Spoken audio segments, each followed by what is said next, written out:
Episode 120 of the Wilderness Podcast is brought to you by our Patreon supporters. Support the show at patreon.com/the Wilderness Podcast. Our supporter of the week is Anthony Martinez. We are also brought to you by Audible. Get a free month and a free audiobook at audibletrial.com/wild.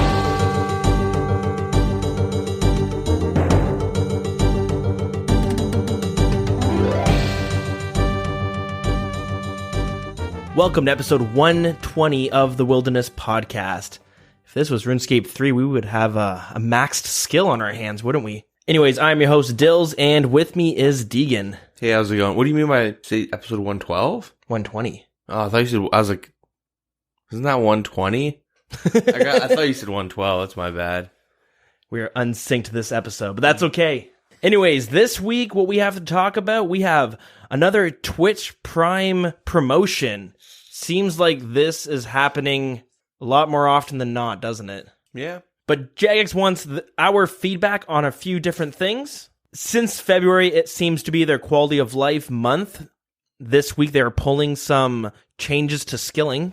And lastly, there is a new quest put into the game, free-to-play quest, that seem to have ruffled some feathers. But there's a few things that are also added along with it. And for community chatter stuff, we have a new third-party client sort of emerged, but quickly got squashed. It was probably more close to a botting client.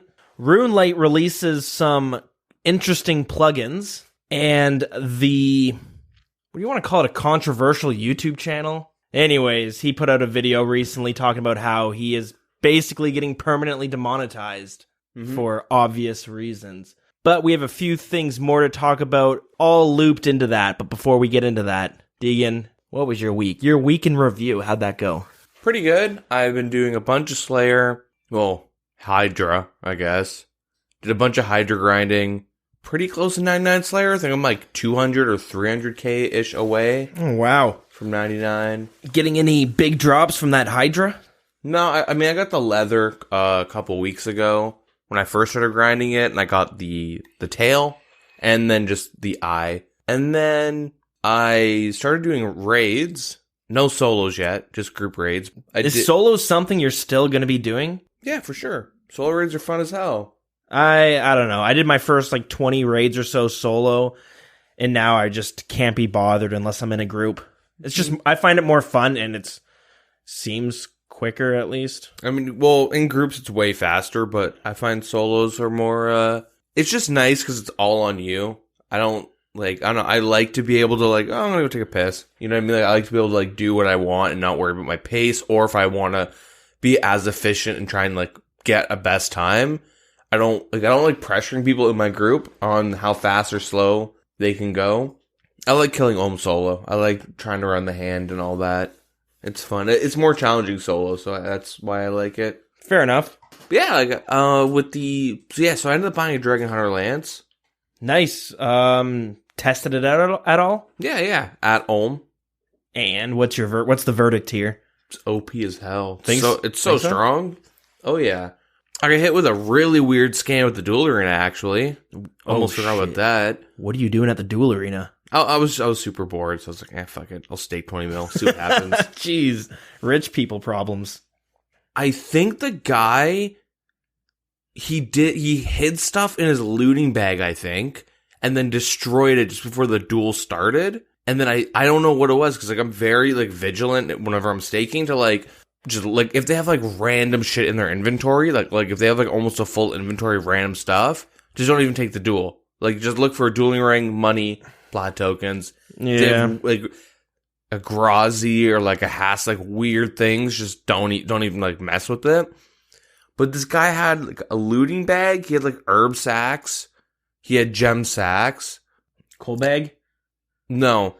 Weird. And he had money, plot tokens, and a ring. What ring? Dueling ring. Oh.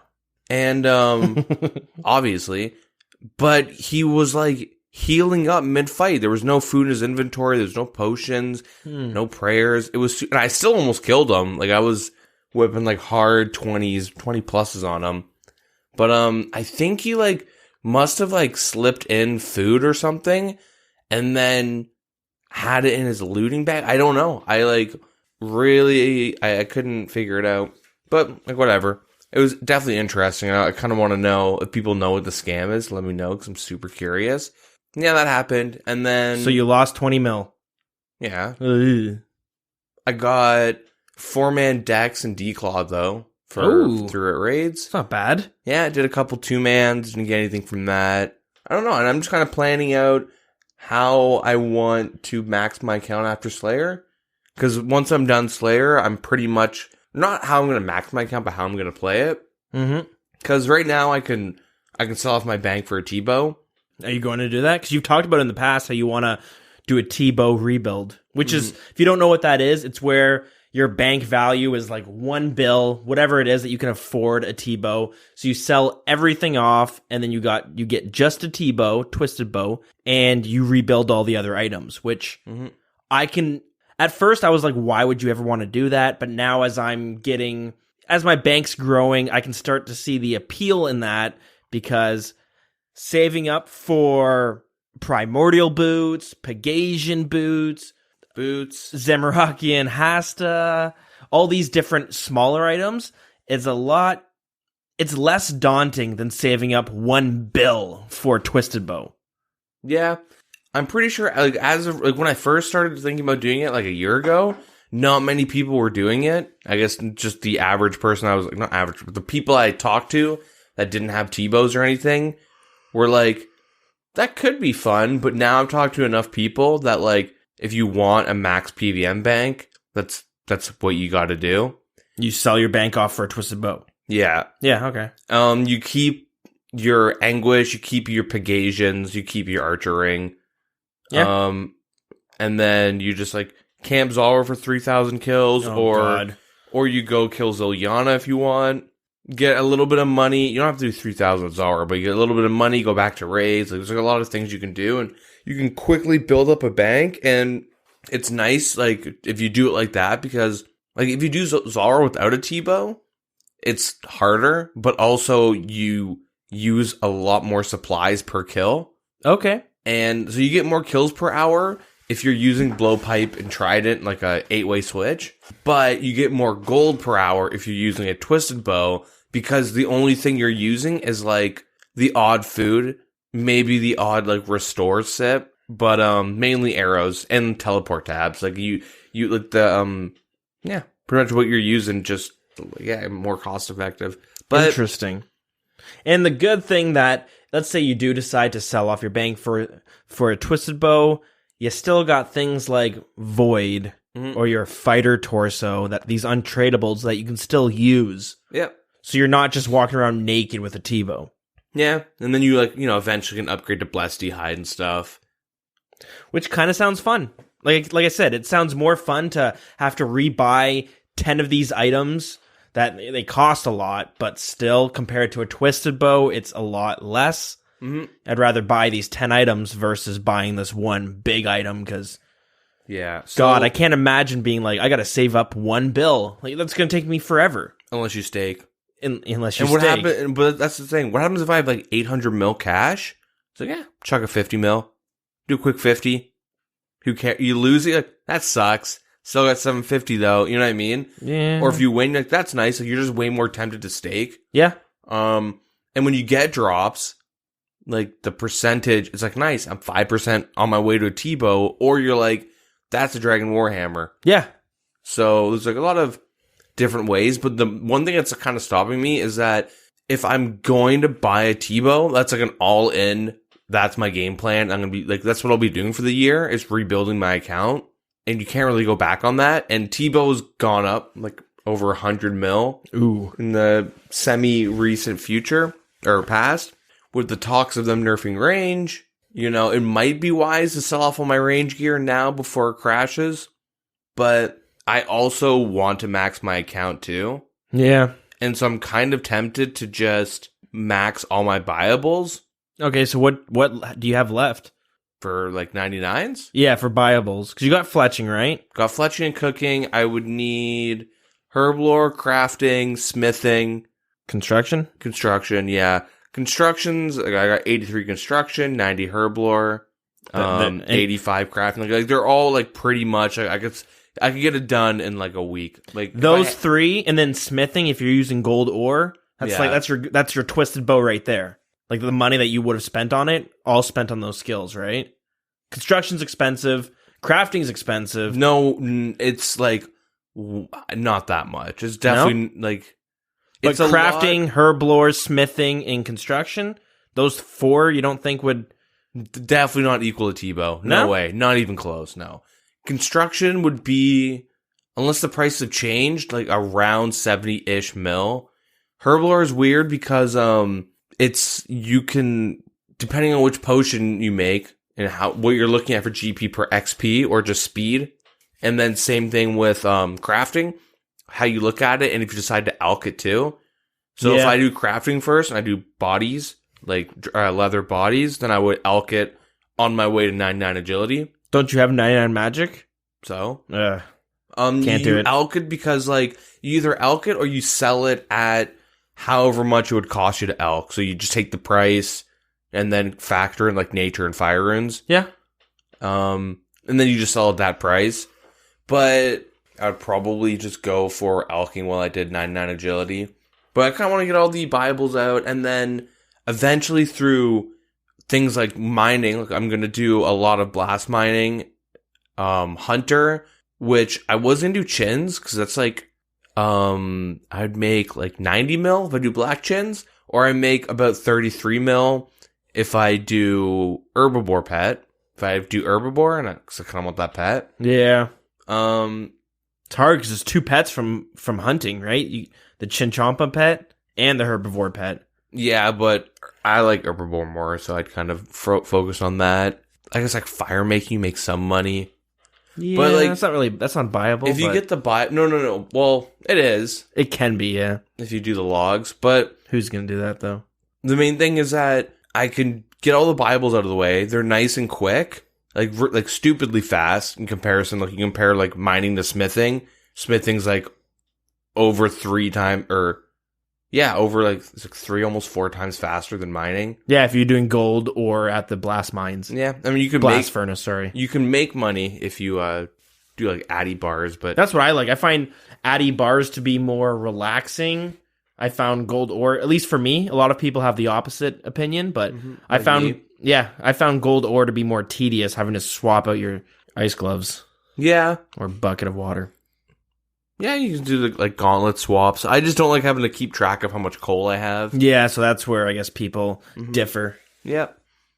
But like you can set it up so you know, maybe I sell off my range gear before it crashes. Yeah. Get all my Bibles and then try and squeeze out as much as I can out of it and then focus on skills like hunter where I get some money back and mining where you get money back. After like 80 or 75 mining, I think. I forget what the numbers are. Maybe it's just 80 mining. That's where you get good money out of blast mine. I thought it was 75. Yeah, because that's when you unlock Runelite ore. Yeah. And you can kind of just like make your money back eventually. And then once they do crash, I can just buy them back. Like my range gear. And it's not like I don't have to fully commit to it as well, which is super nice.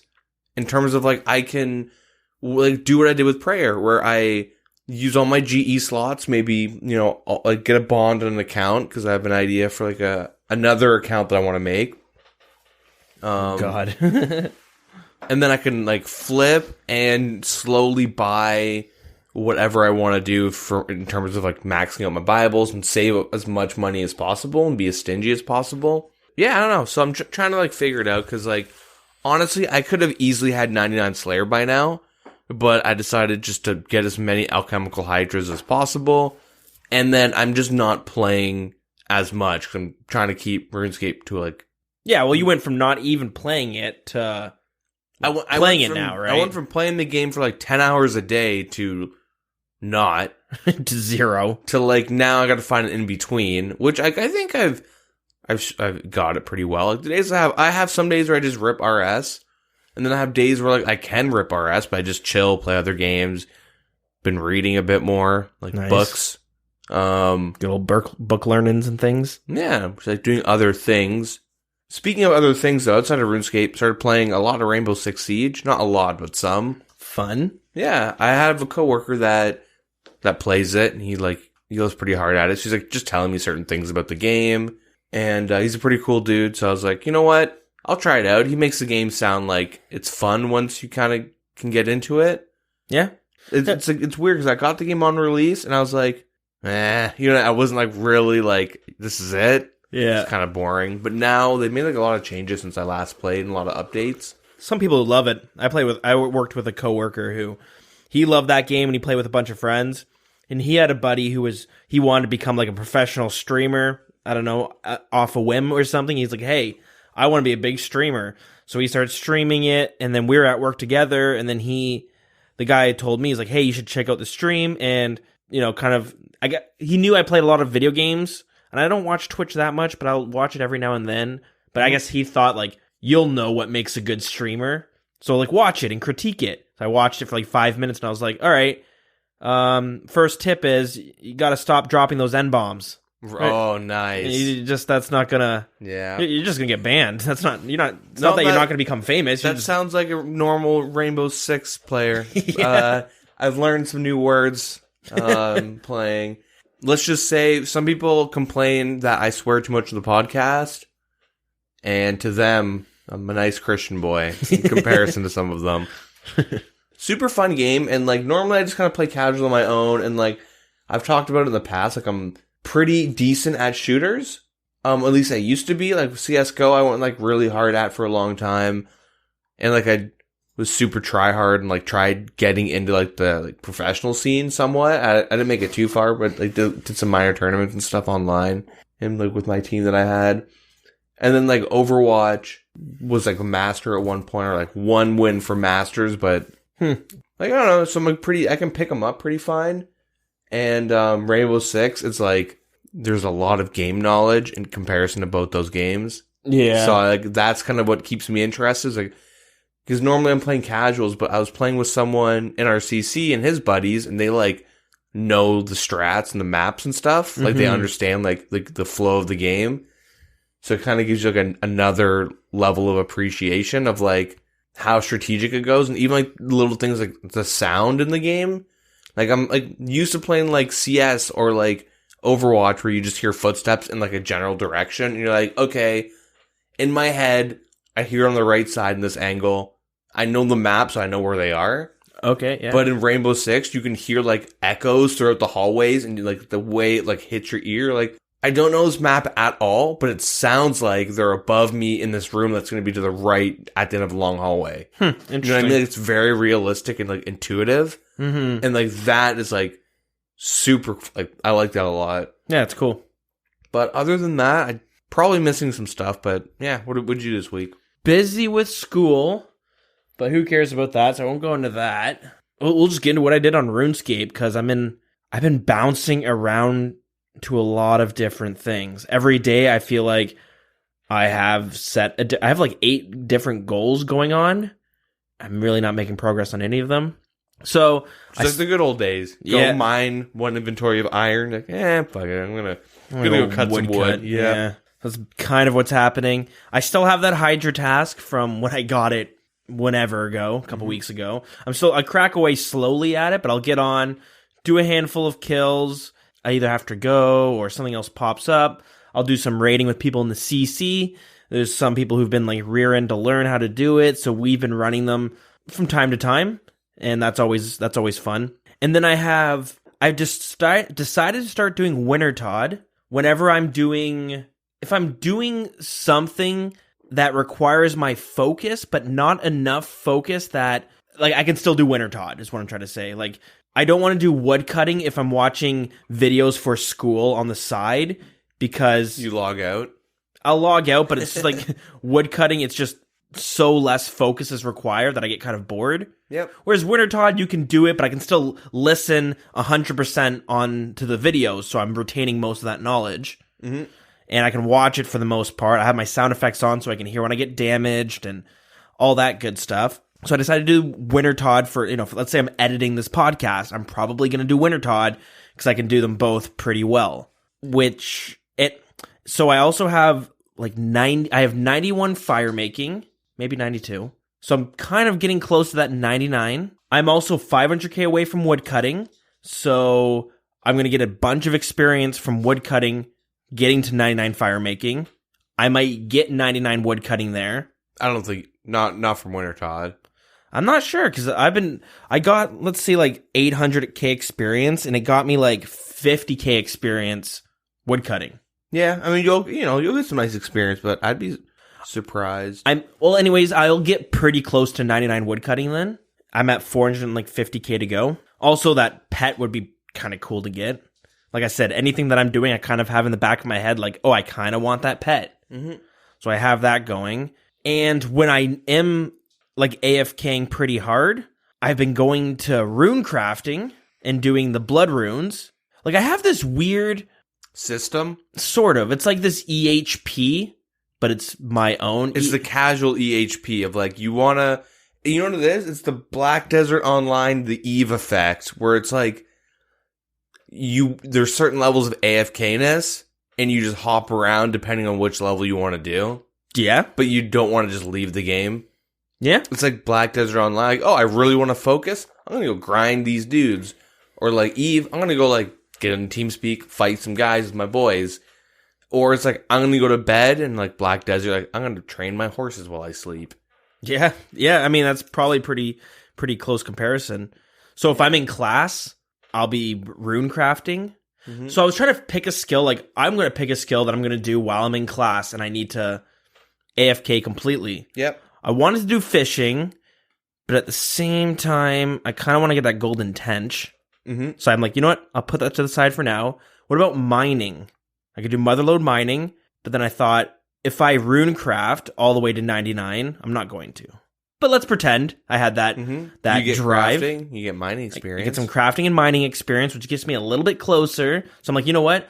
I'll do some rune crafting. It's not bad money. It feels like it's not bad money, because by the time I'm done class, I have like 400k worth of blood runes. Yeah. It's pretty sweet. So I have this weird EHP. Let's call it It's called DHP. Dill's DEHP. Dill's efficient hours played. That's pretty good. I was thinking EHAFKP. CHP, casual hours played. That's pretty good too. Yeah. Anyways, it's like AFK, efficient hours played, but it's neither of those. So yeah, anyways, I got rune crafting going as well, and I'm just like not making progress anywhere, but I'm just bouncing between all of them. Yeah. And also doing farming. If I can only hop on for like 20 minutes, let's say, I'll go to the farming guild, do those contracts real quick. So a lot of random fun stuff there. I was also flipping for the past couple weeks, but I kept it on the hush-hush because my flips never really work out. But this time it did kind of work out until it didn't, which is why I'm talking about it now. I was flipping dark trousers. You get them from Clue Scrolls, and they're worth about... I was buying them for 800k and then selling them for 1.2 mil. Damn. But I was able to sell like 5 of them. Buy 5 and sell 5 in like overnight for the most part. That's huge margins. I was making some good money. So I was like, that's actually crazy margins for like how, you know what I mean? Yeah. It's because I got one from a Clue Scroll and then I sold it, and I decided to look at how much they go for. And so the GE says they sell for 1.2 mil, but mine wasn't selling. I had to sell it for like 950k or 850k. So then I thought, so there's like 15 to 30 of these sold a day. So that's such a low amount that I could probably buy people who just want to get rid of theirs right away, like what happened to me. But then at the same time, I can sell it for people who want to buy it right away. For I don't know why you want to. Oh, because it goes with the tuxedo outfit. Yeah. So if somebody wants the tuxedo outfit, they'll buy it all at once. So yeah, I was doing that for a bit, and then they slowly stopped selling over time, which is kind of bound to happen. But I got kind of cocky, and I was like, I'm going to start flipping all these different clue items. So now I have like 10 mummy heads in my bank that I bought for like 800k each, and I'm trying to sell them for like 900k each now, and it's not working. That happens. But sometimes you just have to wait. Like, I had a bunch of Dragon Chain bodies. I think I talked about this like a couple episodes ago when I bought them when they went down. They went from 1 mil to 200k during Dragon Slayer 2. And so I grabbed like a bunch. Like I bought like a little bit too many to the point where I was kind of like, just staring at it in my bank, like, I need to get rid of these, 'cause I need to actually, like, do something with this money. Yep. But, like, 4 months later, they kind of, go back to, like, 600-ish K. And you're like, oh, okay. That was with mobile, right? That was Dragon Slayer 2. Oh, okay. That was, like, that area for me. Yeah. So sometimes it's good to, like, buy items knowing their investments. Like, there are some, like, little tricks you can do with, if you look at how restores, even though it's not good to do right now because 9 herb patches, that meme, but also just, like, a lot of drop tables have been changed with Konar, and Herblor's in a really weird spot, but, there was pretty much ever, you would watch prayer potions and restores. Like, prayer potions would go for, like, from 8.5k up to 10k and then down. And you could kind of, like, look at the graph and see the waves, and then you could just, like, have 10 mil that you're like, this money doesn't exist. Buy them low, and then once they hit high, you just sell them. Yep. It was like that for sharks for a really long time, but once they implemented minnows, it messed up everything. And then, like, yeah, there's been some, and they had like a random bot wave ban that like messed the prices up for a while, and they went up to like 1.2k for a while. You know what I mean? Like, eventually it kind of gets shaky, but like, yeah, sometimes it's good to just check the charts, see like the patterns, and good thing to do is like look for when streamers are doing events too. Go through, like, add them on Twitter, and then see if they're doing some crazy random events where like players want to show off and just like hang out or whatever. Mm-hmm. And then you're like, all right, I'm gonna like buy a bunch of stuff, and like you can make a lot of random money just like. So what stuff, like, are you talking about, like, if streamers are going to go PKing, you flip PKing supplies? Yeah. Yeah? Yeah. There's times where, like, they'll make announcements of, like, oh, doing this stuff, or, like, back when, like, Ice Poseidon used to play. Mm-hmm.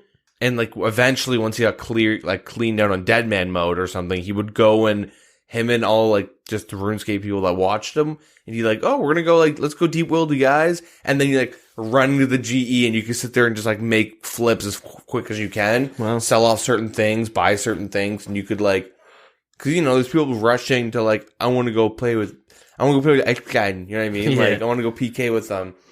Yeah. Even things like, when the AGS dropped, do you remember that? Yeah. It went from 20 to, like, 15 or something, right? Yeah, and I ended up buying one. I sat on it for like a month or two. It was like free 5 mil. Is it gone back up? Yeah.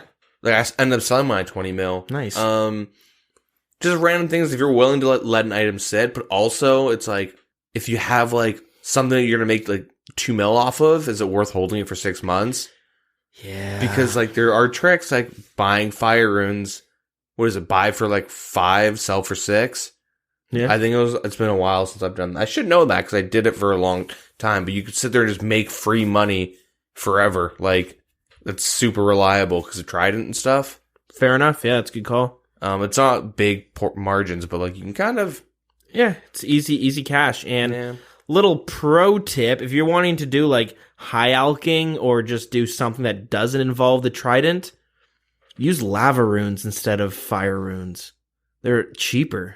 Are they? Yeah, lava runes are cheaper than fire runes. Let me double check. Okay, so GE's saying it's 1 GP cheaper. Yeah. But let's say 2, because if you want to buy fire runes right then and there, you might want to do it at 6 GP. Yeah, it's typically what you would do. So, but lava runes are sitting at 3, so it's a bit cheaper.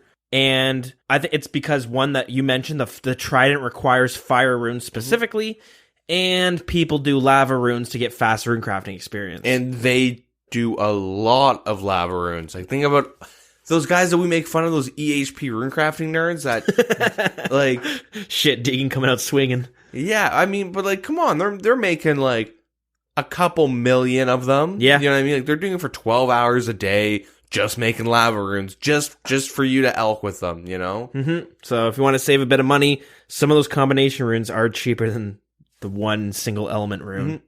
But anyways, as you mentioned, sometimes it's better to sit on an item when you're merching it.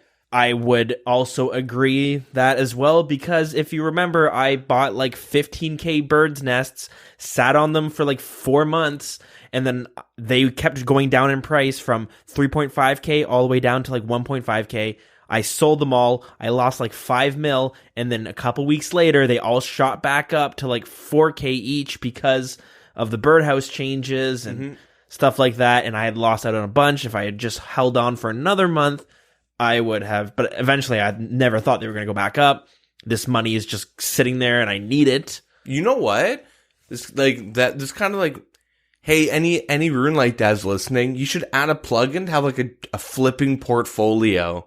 That's one thing I hate about the Grand Exchange history thing. It's like the last 10 cells. Mm-hmm. But even then, like, you just like, even if it's like not automated, even if it's just like you type in fire runes, how many did you buy? This many. At how much? Blank. At what date? You know, maybe it just catalogs the date off for you. But, you know, and you can have like a portfolio of like how much money you've made or like lost throughout like however long you're going to keep track of it. And it might put in perspective to the people like me. When I want an item, I don't care if I put it up 10% over the value because I want it right then and there. Yeah. It might be interesting to see like, hey, you spent an extra 5 mil on sharks when you never needed to. Yeah. If you just were a bit more patient. That's why with depending on what the price of supplies are, I'll either like buy 200 or infamously when sharks were like 500 to 600 GP, I bought like hundreds of thousands. Like I would go and grind like Vorkath and Zalra, or maybe it was just Vorkath, and dump all my profits into sharks, and I just waited for them to go up, and I made like 20-ish mil. Shit, well, that's the way to do it. Yeah, but it's super risky, right? Yeah, that's true. But like a lot of it is just like, I don't know how we got on this tangent, but a lot of it is like, if something's going on in the community that you can make money off of, sometimes it's best to make money off the people that are trying to make money. Yeah. So like I mentioned it before, but when Theater of Blood came out, I went, opened up the night before, and this wasn't exactly my idea, but I got it from me and my raid buddies because we were the ones that were people were going to make money off of us, which was Theater of Blood's coming out. We need some extra cash for day one just to buy a bunch of supplies before they shoot up in price. So then we were all selling off for supplies, and we're like, man, Dynamite's going for like 30 GP each. What the hell? You know what I mean? Like everything's crashing. And then like Lightbulb, like gonna open up the wiki. What are all the resources that you get from Chamber of Xerix? And I just went and put buys at really low prices because I'm like, every raider is gonna sell off everything. Yeah. Those juicy tabs that we all like to collect. Oh, yeah. Which, that has to be propaganda from, like, merchanting clans. To save your tabs? Yeah, like Slayer tabs. Like, it has to, you know what I mean? Where it's like, yeah, hey, everyone, it'd be really cool if we showed how much we can crash the market by. And then we take screenshots of, like, look at how much this tab was worth, you know? Yeah. Yo, save up from Slayer for, like, 2 weeks, post it on Reddit, and saying this is what I got from level, I don't know, 80 to 86. Get people to start doing this. Yeah. It's effective, though. I do it. It's very effective. I find it very satisfying to hold up for a week, yeah, sell off, and you get like 7 mil or something. Yeah. Yeah, and I made a lot of money off like planks and stuff. And Dynamite, dude, I made a ridiculous amount of money off of that. Smart. And it's just like, that's why I like RuneScape. That's why I want, hey, Runelite, let's get a portfolio going. That's good. That's a good idea. Anyways, yeah, I think on that, I kind of derailed you there. No, that was it. That was the railroad was leading straight to the news. So let's get right into it. So we have a nice little Twitch Prime promotion. This is the second one I think we've had. I want to say third. Yeah, second or third. Maybe even fourth, because I know it happened the first time, just like it's happening now. But then the second time, maybe the third time, is when this is the early access skin. Early access skin. Purple skin. Yep. Sly Devils. So this time around, you get a free bond. No, I'm kidding. Well, actually, kind of. Yeah. So if you have Twitch Prime or your parents do, feel free to. Parents have Twitch Prime, maybe. Amazon Prime, which you can use to get Twitch Prime. You'll be able to claim one of the rewards. Yep. And between February the 5th throughout until March of 19th, you get 2 weeks, 14 days of free membership. Well, free air quotes, but. So this means you could technically get it twice. What do you mean? Because you get a free subscription to a Twitch streamer of your choice every month, right? With Amazon Prime. Yeah. So since this is going from February to March, You could do it in February and March, right? You can get... No, that's not how it works. Oh, crap. There's like, on Twitch, if you have Twitch Prime, there's like a, crown icon on the top of the screen, and you click that, and there's a ton of rewards you get in like a bunch of different games. And then through there, you click it, you claim it, you link your Twitch and all that to your RuneScape account. They have like a support page if you have any issues that will like answer. And yeah, you get 2 weeks for free, and it gets applied to the account. Yep, so if you have Amazon Prime or Twitch Prime, you may as well jump on this. Yep. It's free membership. And I think you can get a free month of Amazon Prime. That's right. And then it's a one-time thing. Same thing with like audibletrial.com/wild, the free month. But, yeah, then you can just get a free month of Twitch Prime, and then, yeah, through that, it's a little bit of legwork, but hey, if you've always been free to play and you want to try out members, it's perfect. Free 2 weeks. Yeah. Even if you're already a member, you may as well just get the free 14 days. Why not? Yeah. Or like throw on an account, just get them to AFK some cannonballs or something, make some AFK money.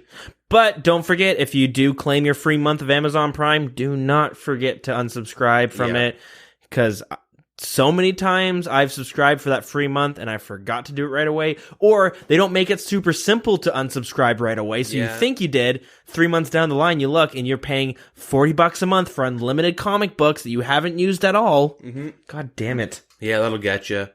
Yeah, we don't want to be giving Jeff Bezos any more money.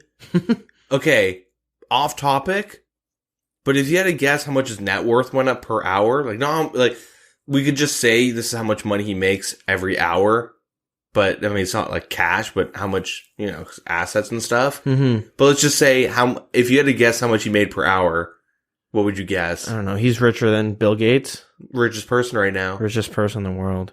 I have no idea. If you're listening, think of a random number. Okay, that's 15.7 million. Really? You think someone's gonna make 15.7 million per hour? Maybe. Fuck. Okay, well, it's 4 million. Now it doesn't sound impressive.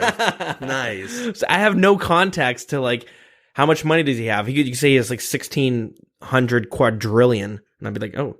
Well, every time Amazon goes up a percentage in stock, he makes $1 billion. God damn. Yeah. I always remember that what people would say about Bill Gates is, if he dropped $100 bill, it is more. He technically, it's like he loses money stopping to pick it up. Yeah, exactly. It's more worth it for him to continue walking. But I mean, he's not losing. It's not efficient. If he was being paid hourly, if he's like, if it's EHP, like he wouldn't pick it up. Yeah. Put that in perspective, all you Americans that hate. What's that? The girl gamer politician AOC. AOC? That's what everyone calls her on Twitter and stuff. Something like Gamer Cortez.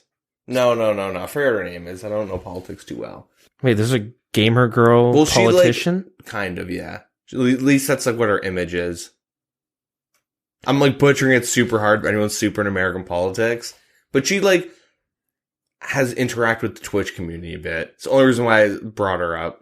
And she's like, wants to have a tax bracket of like for super rich people for like 70%, and it's super controversial. It doesn't matter. Yeah, I'm confused. I'm picturing that classic picture of the girl with the Xbox 360 controller and the headset on. She's like biting on the cord of the headset. Like you talking about the super old memes where it's like there's a black border and it's like girl gamers and the white text and those motivational type pictures. Yeah, guaranteed if you type in gamer girl in Google, that's going to pop up. Yeah. It wasn't the first one. It was actually, okay, I just checked it up now. It's like the 10th one. There's a lot of gamer girls. Oh, yeah. Dozens. A lot of them play RuneScape and a lot of them were like, haha, can I have some money? Can I have a rune kite? Mm-hmm. And then you find out they're actually a boy. Yeah. Type of all of us. Yeah. Anyways, let's move on to feedback and suggestions. They want to talk about the automation process within the game. So in the suggestions, because like when it comes to quality of month or quality of life month, they'll have like a Reddit post or they'll tweet about like, hey, let us know your suggestions. Increasingly, this has always been an issue. I'm not saying it's, hey, mobile kids, but it's very apparent how much more these types of suggestions are, but it's always been an issue where it's like, let's just make things more automated and easier. Yeah. So the example they give is like cleaning grimy herbs or decanting coconut milk into vials. So instead of addressing just random automated processes, they'd like to find as many of these cases where the item could be used on its counterpart to trigger the rest of the inventory. So, and also speed, right? So in case of like cleaning grimy herbs, this would be slower than cleaning them individually, but they do want to make it a automated process. Or no, they don't want to, but they are like playing with the idea because that stuff gets suggested a lot.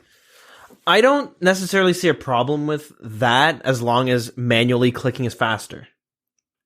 If you could somehow automatically, it would be like instant because you can manually clean an inventory in like 2-3 seconds, easy. Yeah. So what I'm thinking is similar to, so if you haven't done blood rune crafting, you got to mine this rune essence block. You get these dense blocks. You got to turn them into dark essence by praying at an altar. Doesn't matter. But then you got to use a chisel on it to turn it into these crystal shards. So what you can do is you can click on it and it will automatically go through your inventory, automatically crushing them with your chisel. Takes like 45 seconds to do the full inventory. Yeah. Or you can do it by like clicking it and get it done in 10 seconds. Yeah, or if you like mouse keys, you have Windows mouse keys, like the legal, not AHK, you can get it done in like 2 seconds. Like there's like no limit, right? Yeah. So if cleaning grimy herbs was similar to that, or even like cooking, like the speed of like cooking. Yeah. You know, like if it's not, I don't want it to be like I don't want it to be fast at all. No, that's what I'm saying. Like automatically cleaning them if it was still slow enough that if you wanted to be efficient, you'd click them. Yeah. But at the same time, you could do it if you're kind of AFKing your potion making. Who like... I kind of do. Yeah, I don't know. I buy unfinished when I'm training Herblore. I buy the unfinished potions and I just... Well, see, and I'm not an Iron Man, so I'm not going to play like one. I play a little bit like one. Yeah. Feels good sometimes. But, yeah, I collect all my herbs, turn them into potions. To me, it feels like free experience. Mm-hmm. And free potions. Yeah. But, yeah, if you guys have any, like, comments on how you think it should be, because I don't know, like, exactly, in terms of, like, automation, I think it's, like,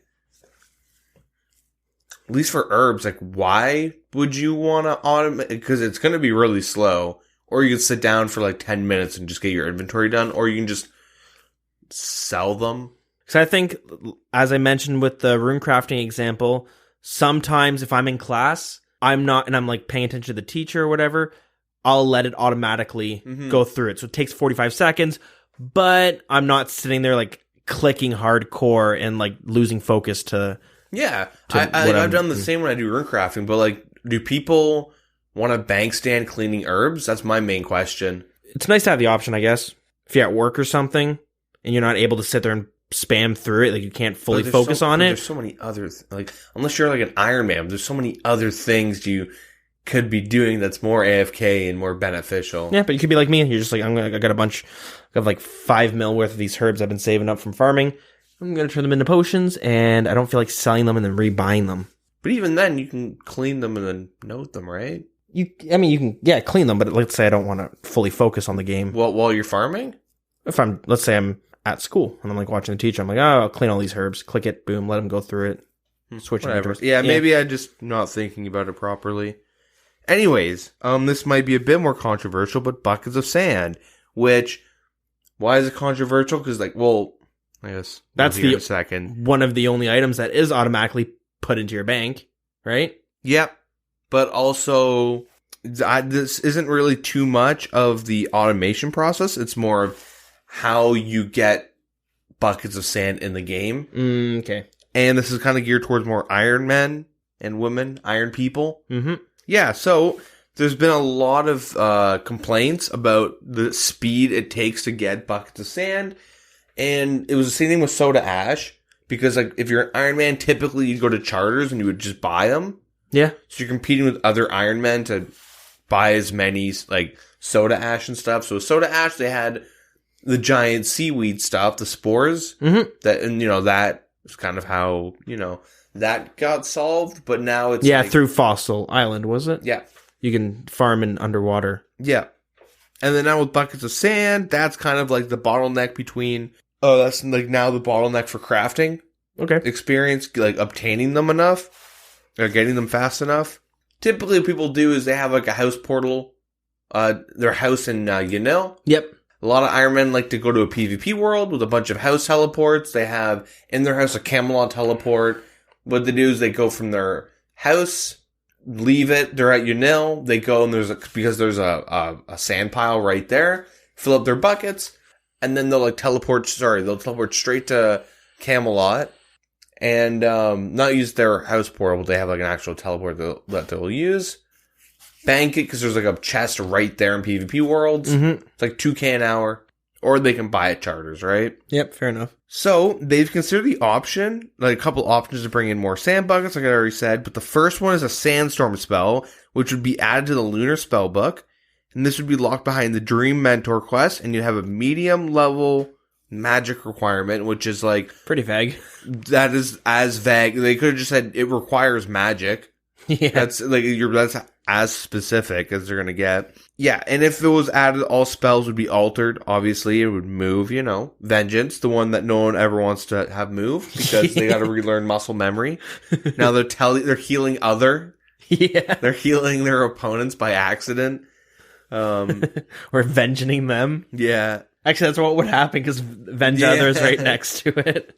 Which is sick vengeance. I'm going to age you. Oh my god. Yeah.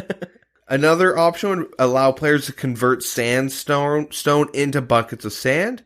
This could be done by using a hammer on a sandstone with empty buckets in your inventory. You could add buckets of sand to the resources gained from miscellanea. I like how they say, if you like this idea, let us know how many buckets of sand you would expect to gain from each piece of sandstone. Yeah. Like, what? So, a lot of complaints, and I don't know where these numbers came from. Because I saw this on Reddit, and I was like, that doesn't make any sense. I saw people being like, well, if we go with the first option, it's 800k magic experience an hour. And I'm like, where are you pulling? No, that doesn't make any sense. Are you kidding me? But people just start pulling out random numbers of this is how much you'd be getting, and you go from 2,000, now you're going to get 8,000. Maybe there's something in the Q&A I missed, or a tweet that I missed. This is going to cause the price of law runes and earth runes to go up. We can't have that. And you're just am I missing a dev blog here? I mean, for all we know, there was a tweet sent out by JMod giving so much more detail. Like some random new JMod that I don't know exists yet. Jod Med, just tweeting these numbers out. That guy looks familiar. What do you think of these as an idea? Keep in mind, this is very specifically going to affect Iron Man. So yeah, that's how I see it, because I look at it and I go, this isn't going to affect me Player base at doesn't all. care. Yeah. Unless they do something weird, like have sandstone as a current, sand buckets of sand as a currency in a new area in the desert or something. So yeah, on one hand, I don't care because it's not going to affect me. But just consider the Iron Man community. So, Iron Man have been going for what? 4 years? Something like that.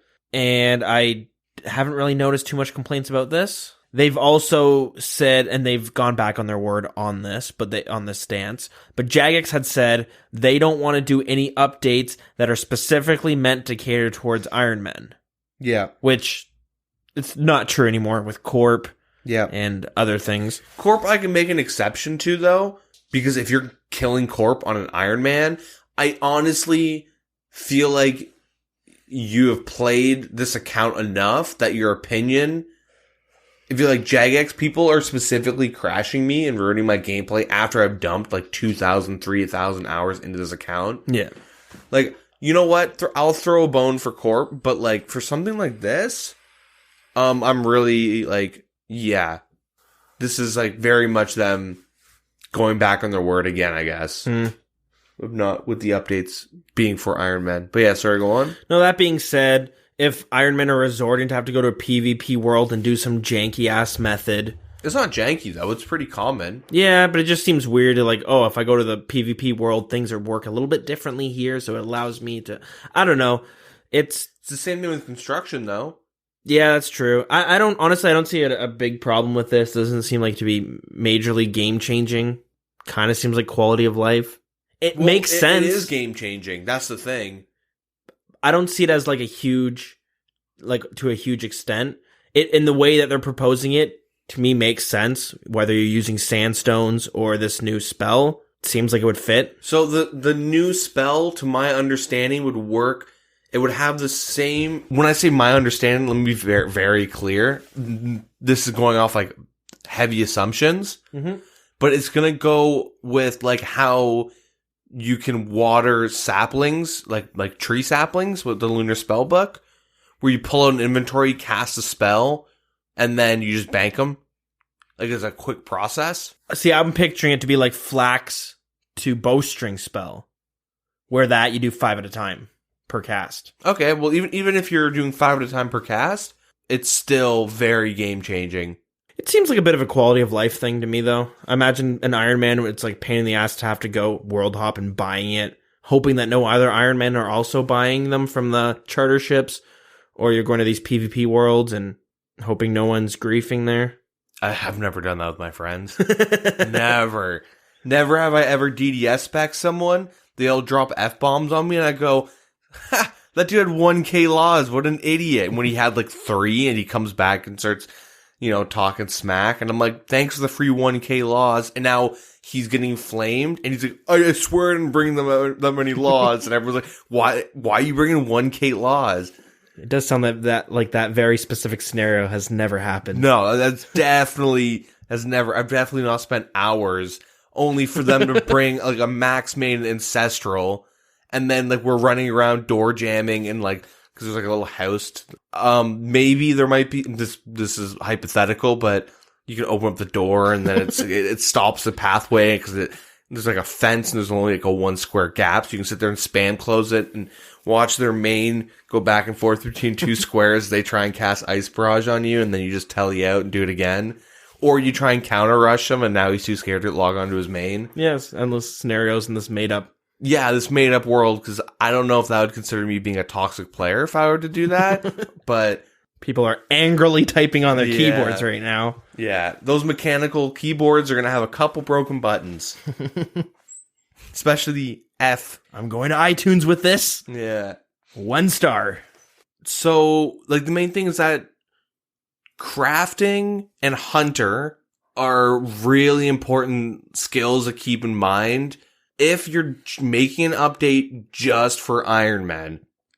Yeah. Not in general, just for Iron Man. Because this is like, we're like, I don't know if you're fair with saying that like these 2 ideas are just for Iron Man. Like, it's like, who's gonna 3-tick granite and then like hammer the stuff in their inventory to stone. You know what I mean? Yeah. Like, it's weird.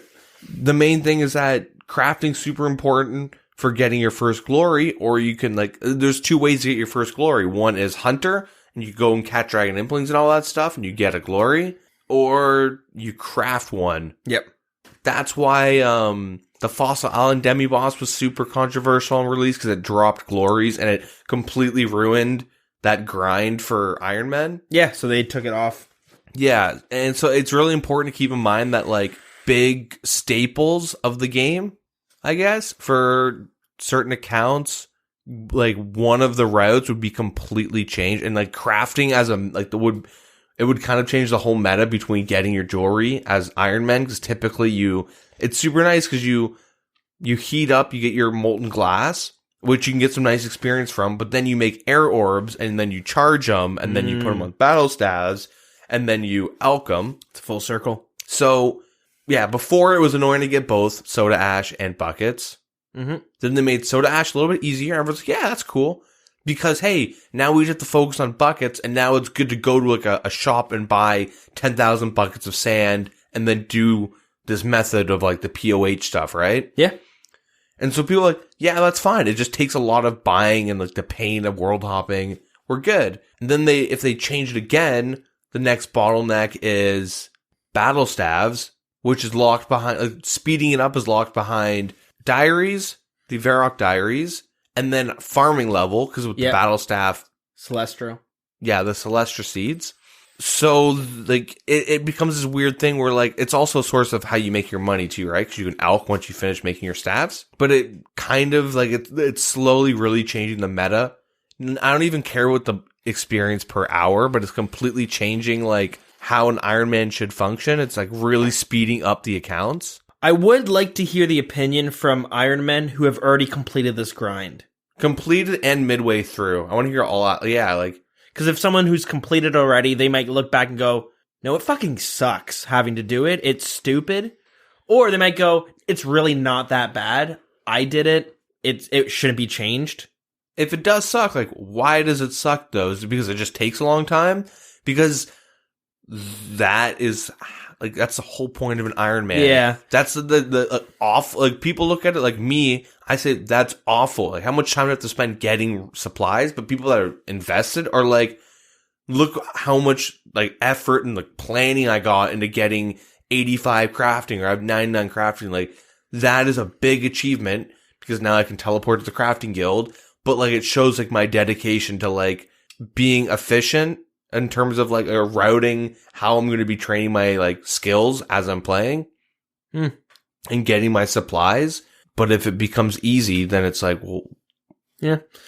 It's definitely want to hear what other people think about that change. Yep.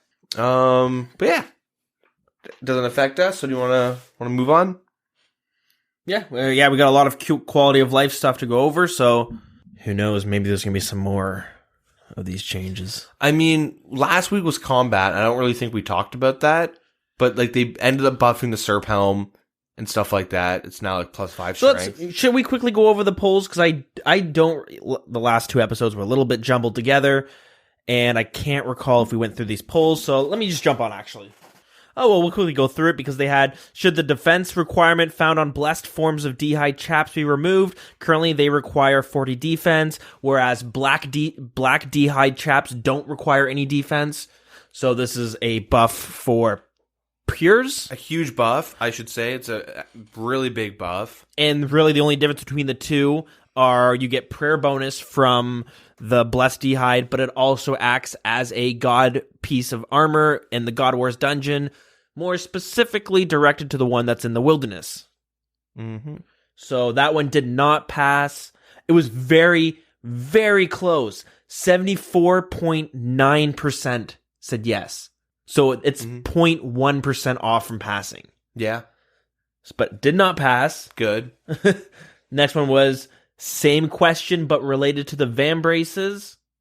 Also didn't pass at 74.2%. The next one was, should the player automatically stop attacking Vorkath when frozen by his special attack? Did not pass. It was pretty close to 50-50 on that one. That one, I'm not entirely surprised it didn't pass, I guess. It makes the fight a little bit easier, I guess. So Vorkath didn't pass, right? Nope, did not. It was pretty 50-50. Yeah, okay. And then question 4, should entangle, snare, and bind durations be unaffected by protect from magic? Did not pass. Protect from magic halves the duration. Yeah, so they wanted to remove that. They wanted to, pretty much buff the normal spellbook. I voted yes, because I thought, the normal spellbook seems pretty weak compared to Ancients in a lot of ways, so I voted yes, because I was like, it'd be nice to bring, especially in free-to-play or something. Well, you can only use the crappy one, the snare. Yeah, so, but something. Fire Surge is really strong, and, I don't know if it's a nerf. I don't know if it didn't pass or whatever because of rushing. True. But I have no idea, right? Yeah, you are bringing minimum 2 extra runes for these, nature runes, and then you need waters and earths, but you can get them combined. Mm-hmm. So, yeah, it didn't pass. It is a buff to PvP, so I can kind of understand why. Yeah, that alone. It tends to happen where then there's a poll question that's affecting PvP and might make it PvP players stronger. Mm-hmm. It usually doesn't pass. It makes the attackers more effective and the defenders. It takes it okay, if I actually want to try and build a really strong argument, it's that it just buffs people who are on the offensive and it gives less counterplay to people on the defensive of I hit the right prayer timing. Yep. Like, I'm praying I'm doing everything right. Let's roll the dice. Actually, I have some dice right here. It hit me. And now, like, whatever. Okay. Now I'm binded in place for a bit longer. Yeah, and PVMers do outweigh PvPers, and there comes these arguments where it's like, PVMers vote out of spite. Not always the case. Sometimes is the case, though. If it opens the skill gap, the skill ceiling, I'm usually down for it. But just kind of... Yeah. I don't want to lose my spades. Anyways, question 5. Should players be able to upgrade the range and max cape to match the ammo pickup effects of the assembler? This would require using Vorkath's head on the cape and would not include the additional bonuses. So right now, you don't see a lot of people using the range cape because it doesn't... The assembler you get from Vorkath is better stat-wise, or offensive stat-wise, and it picks up... What is it? It picks up better. It either picks them up or they just don't. Like, they do, like, either they get destroyed on use or you pick them up. There's no actual drop rate. But with the range cape, you're pretty much using it for the defensive and prayer bonuses. Mm-hmm. But you'll still leave a small handful on the ground. That one did pass. Yep, which is weird because they said they'd never put this as a bolt. Yeah, because I think they don't want people... They don't want the max capes and the max skill cape to be better than like everything else. Because then now we want higher rates. Yeah. We all want a max cape now. Then we go down RuneScape 3s are out. You know. But it did pass. Next question is, should it be possible to sacrifice Slayer trophy heads on the Dark Altar for a 2.5k prayer experience?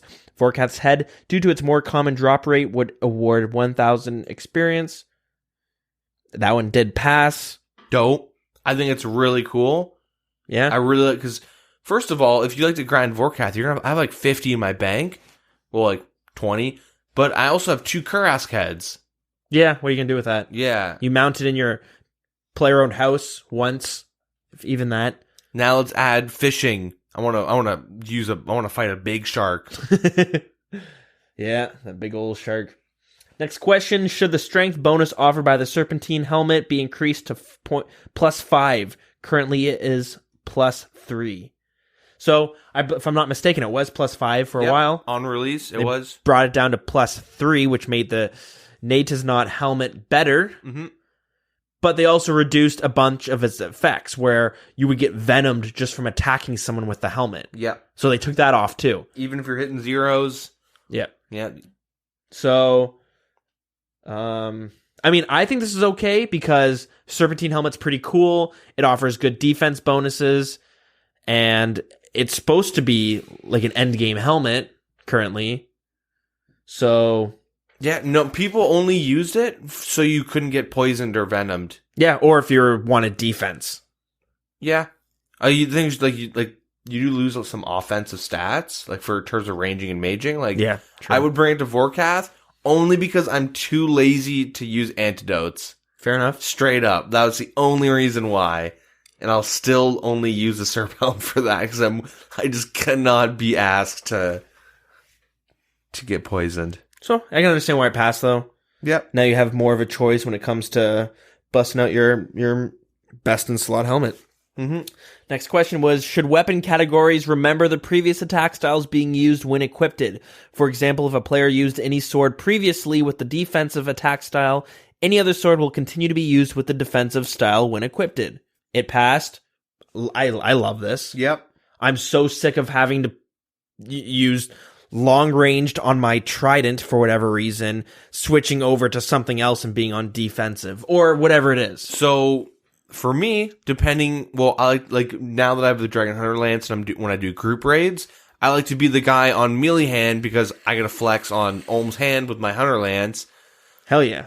And I prefer to be on accurate if I'm stabbing it, but once I break it and I want to the mage hand, I'd have to go to defensive when I swap to my trident. Yeah, long range. Yeah, because you get to stand in the right spot when you do that. So it's nice that, like, you can, and I guess for, like, pures and stuff. Yeah, exactly. And I think a big one that I noticed this with the most was Cerberus. He's weak to crush. So if I have my SGS and all that. My SGS is with me, but I'm also using the bludgeon. Mm-hmm. Bludgeon has 3 attack styles, whereas SGS has 4 attack styles. Only one of them is crush. And since he's weak to crush, if I want to spec, what I have to remember is to switch the attack style of the sword, because you will never be on the crush setting. Yep. Just because there's 3. It's weird, but when you're switching over from a weapon that has 3 attack styles to 4 attack styles, you can't have them sync up completely, depending on... Yep. I'm probably not explaining it properly, but you might understand what I'm getting at. Anyways, glad to see this is a thing. Next one, question 9. If the question above fails, should we instead add an attack style to Din's Bulwark only to make the combat buttons more convenient when switching? That one also passed. Question 10. Should autocast options be remembered when equipping a magical weapon? Each autocast configuration layout will be remembered separately. Magical weapons which share the same layout will share the spells remembered. Will share the spell remembered. For example, the Staff of Light and the Staff of the Dead share the same autocast configuration layout and would in turn share which spell is remembered. This would only be for non-PvP areas. Blech. That's a mouthful. Yeah. It's nice for barraging tasks, maybe, but you're better off doing it manually, so I think when you're auto-casting, you lose like a tick, I believe. That's what I've heard. That's what I heard about having this in PvP was if you're a seasoned PvPer, you're still going to want to manually do it to be as effective as possible. Yep. So yeah, that did pass. And last question, should a notice board be added to pest control which shows the amount of personal wins for novice, intermediate, and veteran landers? Which did pass. It's kind of cool, I guess. More info. Yeah. More screenshots to go on the subreddit. Hell yeah. Yep. Anyways, now on to what questions we have to vote for this week, which is skilling. So, question 1. Should the Ring of Forging be made available and free-to-play? The ring is currently rarely used in members, but could be useful for free-to-play players. If this passes, Murky Matt at the Grand Exchange will enchant ruby rings for free players at the cost of 250 GP per ring. Yeah, I read that too, and I was like, that doesn't make sense. Yeah. Sure. It's a ring that, is not really going to get used in members unless someone's just doesn't have the knowledge for RuneScape, right? Like who's making iron bars? Well, I don't know. Maybe lower levels. Things like this, which like a free item for free-to-play players, I'm always like okay with, because... Yeah, I don't really see anything different from this. I don't even know why there'd be like a cost. Yeah, that's the weird one. Why don't you just enchant it yourself? Why do you have to pay? They probably because you're not going to be able to, because Cosmic Rune? No, because you can enchant like Strength amulets. No, I don't think so. Pretty sure I want to say Cosmic Runes. No, you can get it. How do I know? How do I not know that? You can get them from Hill Giants, if I'm not mistaken. I remember being. No, yeah, you're right. I don't know why I'm thinking. I think the reason why this is like turning my brain to mush. Why is this a thing? I think it's because engine work. They can't make it so you can only enchant one type of ring. Either every ring is enchantable for non-members, or you have to pay someone else. Because it's weird that you wouldn't be able to have Ring of Recoils, or Ring of Dueling, or the Ring of Life. Yeah, so that's a good point. I think that's the reason why. Why did I think Cosmic for members only for a minute? Huh? That's a good reason. That totally makes sense. As sad as it is, but that's how Jagex is. But yeah, okay. So should jugs and poll question 2? Should jugs and vials dropped in Wintertot and Blast Furnace area vanish rather than appearing on the ground and they get in the way of other people's clicks? Regardless of the outcome of this question, items dropped there manually will never appear to anyone except their owner. Yeah. The main thing is, do you want auto smash and auto deleting jugs after X amount of time, or maybe instantly in these areas? So, because they do get in the way if you're doing like. Yeah, so I'm just confused. So if you're not currently using wines, this doesn't matter to you. It's only if you do use wines and you drop it, it'll disappear right away. Yeah, I mean some people just might use brews, but stam potions. Yeah. Hey, auto smash vials a thing, but you know, whatever. People will probably bring brews and stuff to Wintertot. Yeah, Some I mean, people, maybe. sure, it's kind of annoying clicking on other people's things, but it doesn't matter. That's gonna get changed anyways. Yeah. I can't wait for the bugs where somebody else drops like an SGS by accident and that disappears. Yeah. You smash the vial like a barbarian would. No. There goes your SGS. All right. Poll question 3. Should there be a visual indicator that the Hespori plant is fully grown at the farming guild? This would allow players to see the status of the Hespori plant without entering the cave. Yeah, of course. Sure. Why do you, I don't know. Make it a bit convenient. Help the Facebook players. Hell yeah. Poll question 4. Should the amount of volcanic ash mined from each action be increased an extra 1 per 15 mining levels? You have above the requirement, and they put 22 with a question mark. So at 37, you would receive 2 volcanic ash, and 3 at 52, and 6 to like 97. Who the fuck is writing this question Dude, out? I'm like having like a stroke as I'm trying to like sift through this, but pretty much I miss Mataiza. I'm pretty sure he was the one typing all this out before. It's the British, man. I tell you, they don't know how to speak English. Those keyboards are getting smashed so hard right now. They're like going to Google Translate from like British to English, and like this is just kind of what's being spit out. These awful like worded, but yeah, pretty much the higher your mining level at certain thresholds, you would get more volcanic ash if you're mining it. I'm assuming the only people that do this is Iron Man. Who does it manually? I buy mine. Yeah. I don't know. This question confused me, and that's a no vote for me. I'm just gonna pass it's a hard no. Making me feel dumb. Skip. Poll question 5. Should wyverns found on Fossil Island drop volcanic ash as an uncommon drop? This would be 100 on average for ancient, 40 for long-tailed, spitting, and taloned. Sure. I don't know how much they go for, but whatever, yeah. Poll question 6. Should it be possible to refill Greycoller's can? Is that how you say it? I haven't seen this word in... Colors? Whatever. Using standard water sources. The can is rewarded from Teeth Farm minigame. Holds 1,000 quote-unquote charges of water. And currently requires 20 points to refill it from empty. What? It costs points to fill it up? Yeah. That's a dead item if I've ever seen one. Well, with humidify being a thing, it's a dead item. Yeah. So... I mean, who the hell waters anything? I don't. I do. I forgot you could water things, and I'm like, half my stuff just doesn't die because of the ultra compost, so I don't know. What the hell does watering do? I don't know, it makes me feel good. Yeah. I mean, I typically do farm runs, so... I mean, herb runs, I don't really have to humidify, but, you know. Yeah.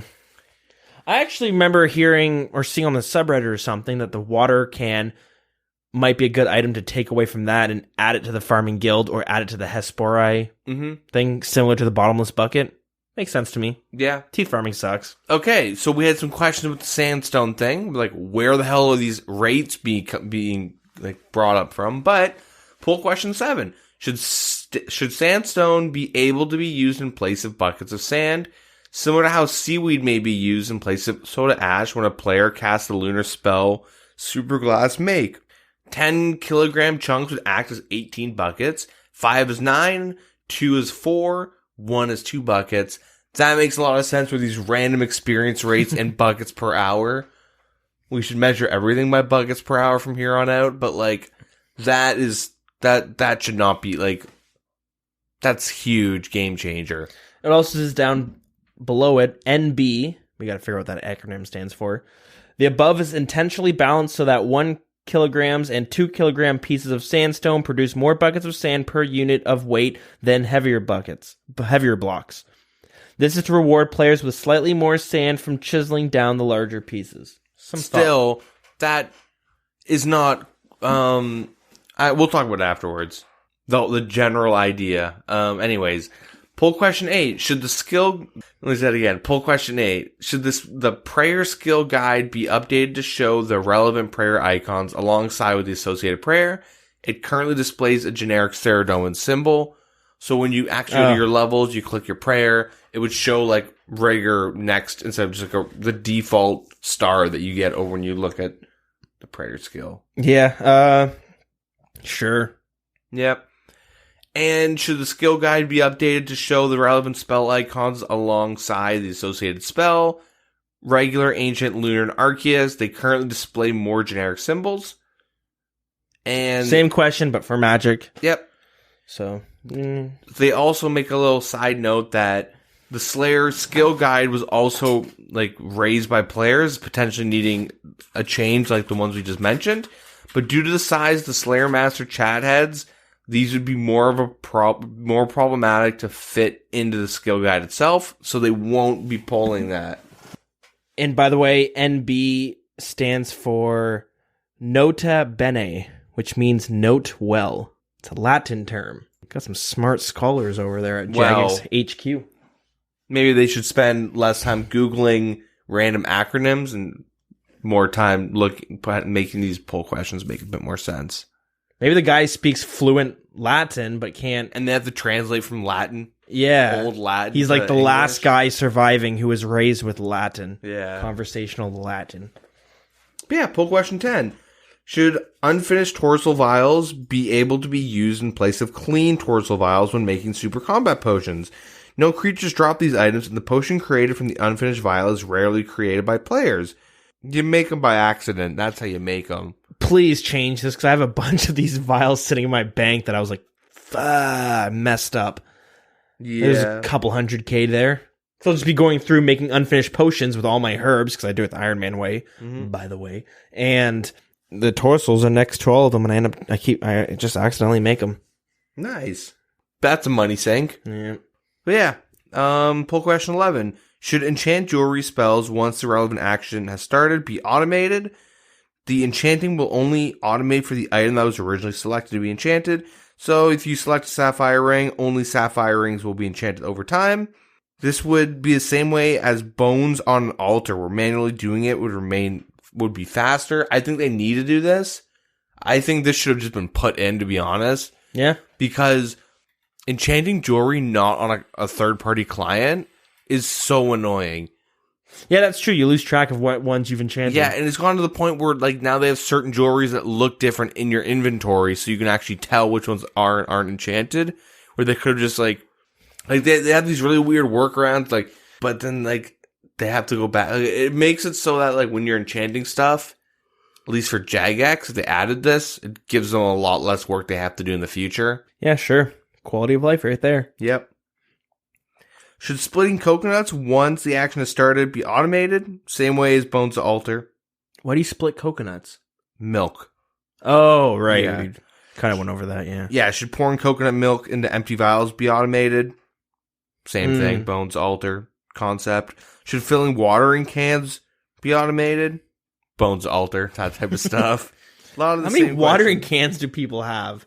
I have 3 by accident, and I'm sick when it pisses me off when I accidentally use one, even though I just said earlier I never water anything, but they end up taking like 3 inventory or 3 bank spaces, and I'm like, I don't use any of these. Well, before, when I did farming without humidify, I would bring, like, depending on what runs I was doing, like, 2 or 3 watering cans.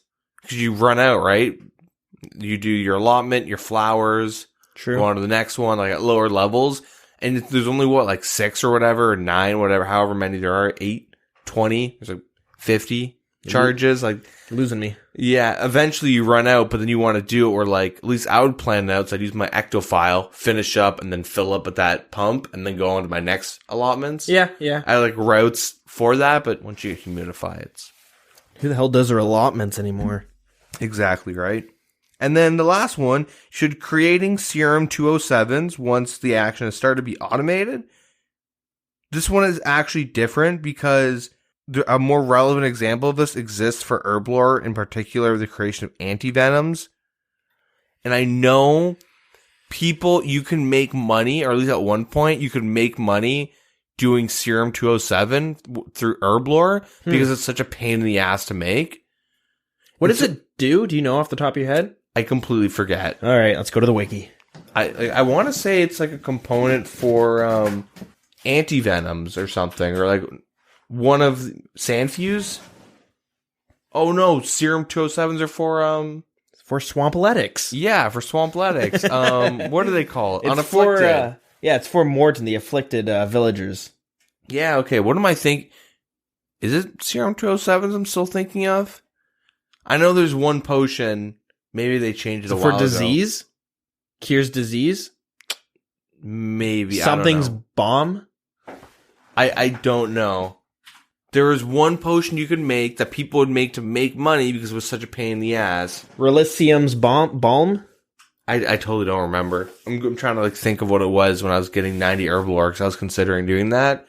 It's like over a year ago. Yeah. Anyways, that's it for the So I guess if it's a buff to Swampletics, then no. I want this series to go on as long as possible. Yeah. Moving on. Yeah. X marks the spot. This one's a doozy. What is this? This is a new quest that we talked about a little bit ago. They got put into the game. Yeah, it's for the free-to-play players to go check out Zaya. Yep. So, feel free to hit us with that intro lore. Oh, one of the residents of Lumbridge who lives across from the general store has converted their house into the new Sheared Ram pub. In the pub, you'll find the mysterious Vios, who is looking for bold adventurers' help to find some treasures. You heard it. Mm-hmm. We now have a pub in Lumbridge, but X Marks the Spot is a short novice free-to-play quest aimed at players just starting out with other quests such as Sheep Shearers and Cook's Assistant. This is designed to give the Kingdom of Kren ties to the mainland. Additionally, Vios' boat that takes players to the Great Kren has been moved to a small dock in Draenor Village, making it easier to access and distinguishable from the ships at Port Sarum. And right there is the controversy of the week. We need like a whoop, whoop, whoop, whoop, whoop. Controversy alert, like, because it seems to happen every month. We definitely need like an epic soundbite. Yeah. Send us your suggestions. Yeah. So the controversy behind this is that they changed major areas. Well, yeah, kind of. Well, yeah. We'll start off on the weaker one, which is the pub. Yeah. Some people did not like that there was a new building in Lumbridge. It's small, though. I mean, it used to be a house. They converted to a pub. Yeah, the person who owned the house. What's the lore behind it? Maybe you'll find out there at the quest. I have no idea. Yeah, maybe the guy was like... The woman. She lived there. Yeah, she lived there, and she's like, I'm sick of milking the cows across the river, although I'm making great money off of it. But people sneak into my house, kill me, and pickpocket me. That's true. So I want to own my own bar. Mm-hmm. And she does, and it turns out to be just like Cheers. You walk in, Vios is there, and sometimes the Duke walks in, and everyone's like, hey, it's Dills! And they all get happy to see you. And then you put on Redemption, you say, unpulled changes, Jagex ruining the game. Hasta la vista. And you start rioting in there. Yep. And next thing she knows, it's like a double-edged sword. This happened in a restaurant in Toronto. There was this like new butcher restaurant that popped up, and all these vegans were protesting outside of it, all pissed off, and it caused them to get a lot of publicity. And I remember listening to the CBC. They were interviewing him, and he was like, business is booming because of these people. Yeah. Like, people are coming to check out this restaurant because of these protests. I've tripled my cows per hour killing. Yeah. You know how much strength experience I'm getting from this? I have to kill them in store. Yeah. It's actually more efficient to kill them on the way to the store outside in front of the protest. And more protesters show up, which means it's just... works out. Anyways, that's happening to the lady here. Mm-hmm. So she has her pub. But people are not having it. They're sitting there thinking like, this is not how life works. I don't know what they're saying. People are just unhappy with it. I got nothing. But the bigger controversy is the dock at Draenor, which I can understand, but I think I know what Jagex's reasoning behind all this is. But it does look a little stupid. It looks awful. It definitely looks like assets, dock 1. Drag it there. And then asset, ship 3. Little ship 3.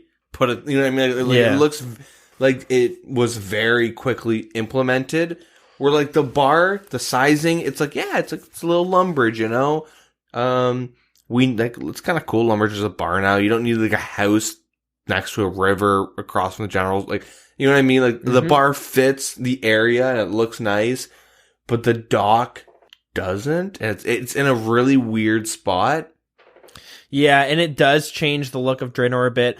Like, at least me personally, when I go to Draenor, it's a small village, and sometimes you forget that it's right on the ocean because it kind of looks like more of a pond. Mm-hmm. So then having this giant ship docked there, it throws off your perspective a little bit. I can get why people are upset about it. In a world building aspect, it shouldn't.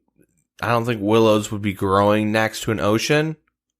Yeah, that salt water would probably kill them. Yeah. But I'm not really, a botanist? So what do I know? Arborist for trees. Arborist, there we go. Or horticulture for plants in general. Perfect. Yeah, I have a friend who's an arborist and another friend who does horticulture. That's why I know those words. And they hate each other. Yeah. Well, they don't know each other, but they would if they met each other. Anyways. It makes more, like, Port Sarum's a huge docking port. I mean, it's in the name. Yeah, port. It's a port. But it has, like, that's where all the ships are. That's, like, the main hub for the mainland of Gielinor, right? Even more so than, like, Catherby. Yeah, I mean, I would actually argue that where Vios was in the port was a bad place. Yeah, it was very hard to find. Like, you didn't know it was there unless you wikied it.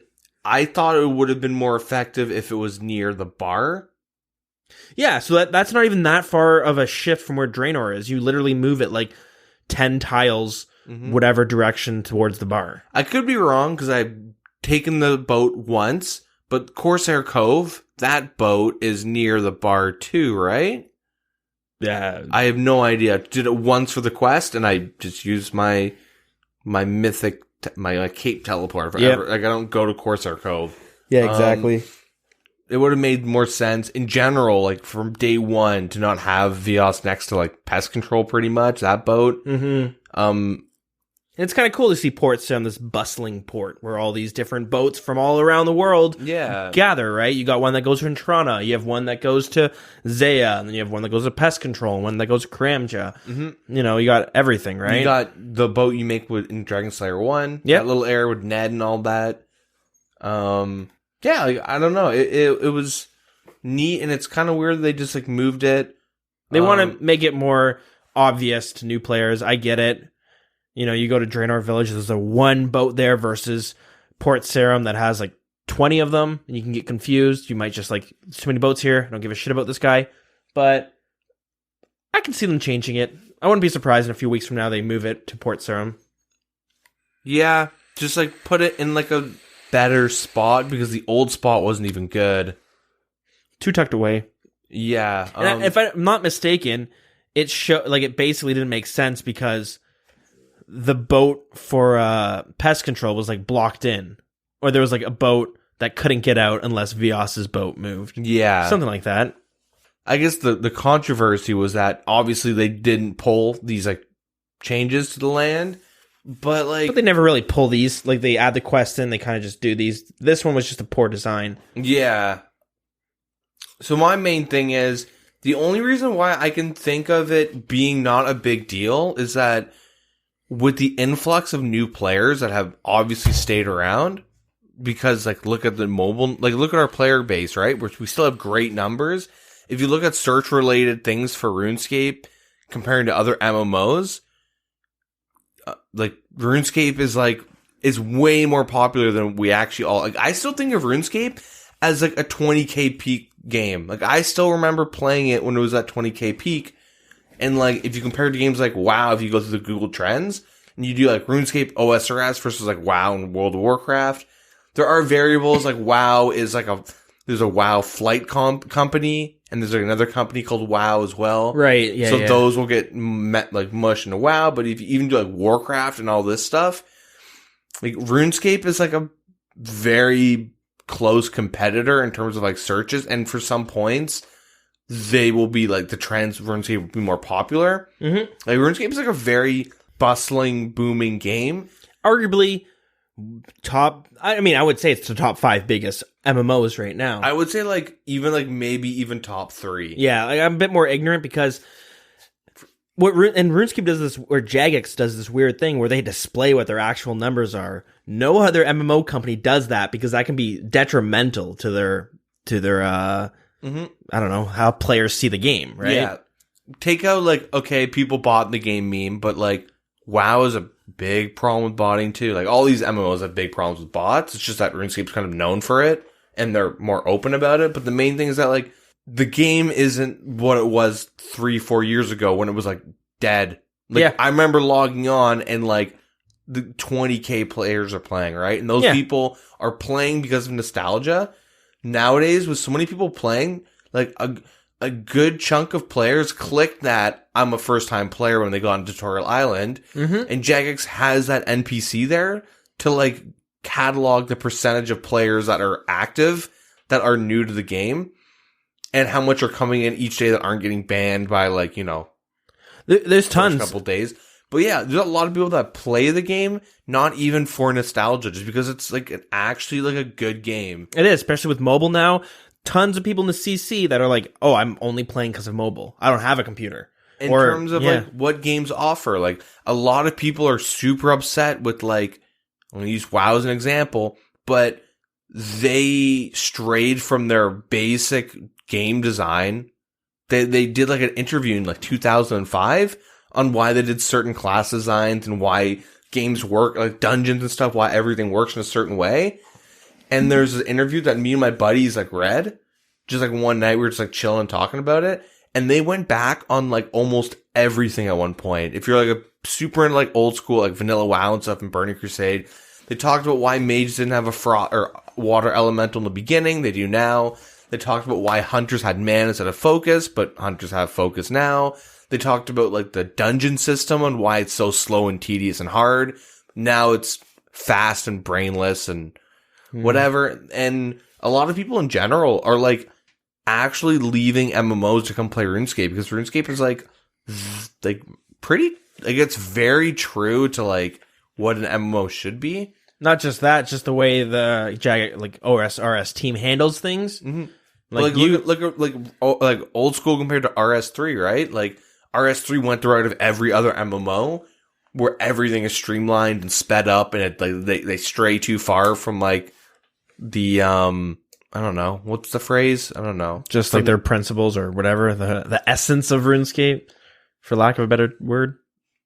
Yeah, I don't know. They stray too far from the crowd or the whatever. The thing that made RuneScape stand out is no longer the case for RuneScape 3. Yeah. It's like every other game. Yeah. I mean, if you go like, it's kind of a meme, but like, look at like, if you ever see like streamers, I don't know what game to play. I kind of want to play a game. Someone might be making a joke or being serious, but old school is like often suggested. You'll see it pop up everywhere.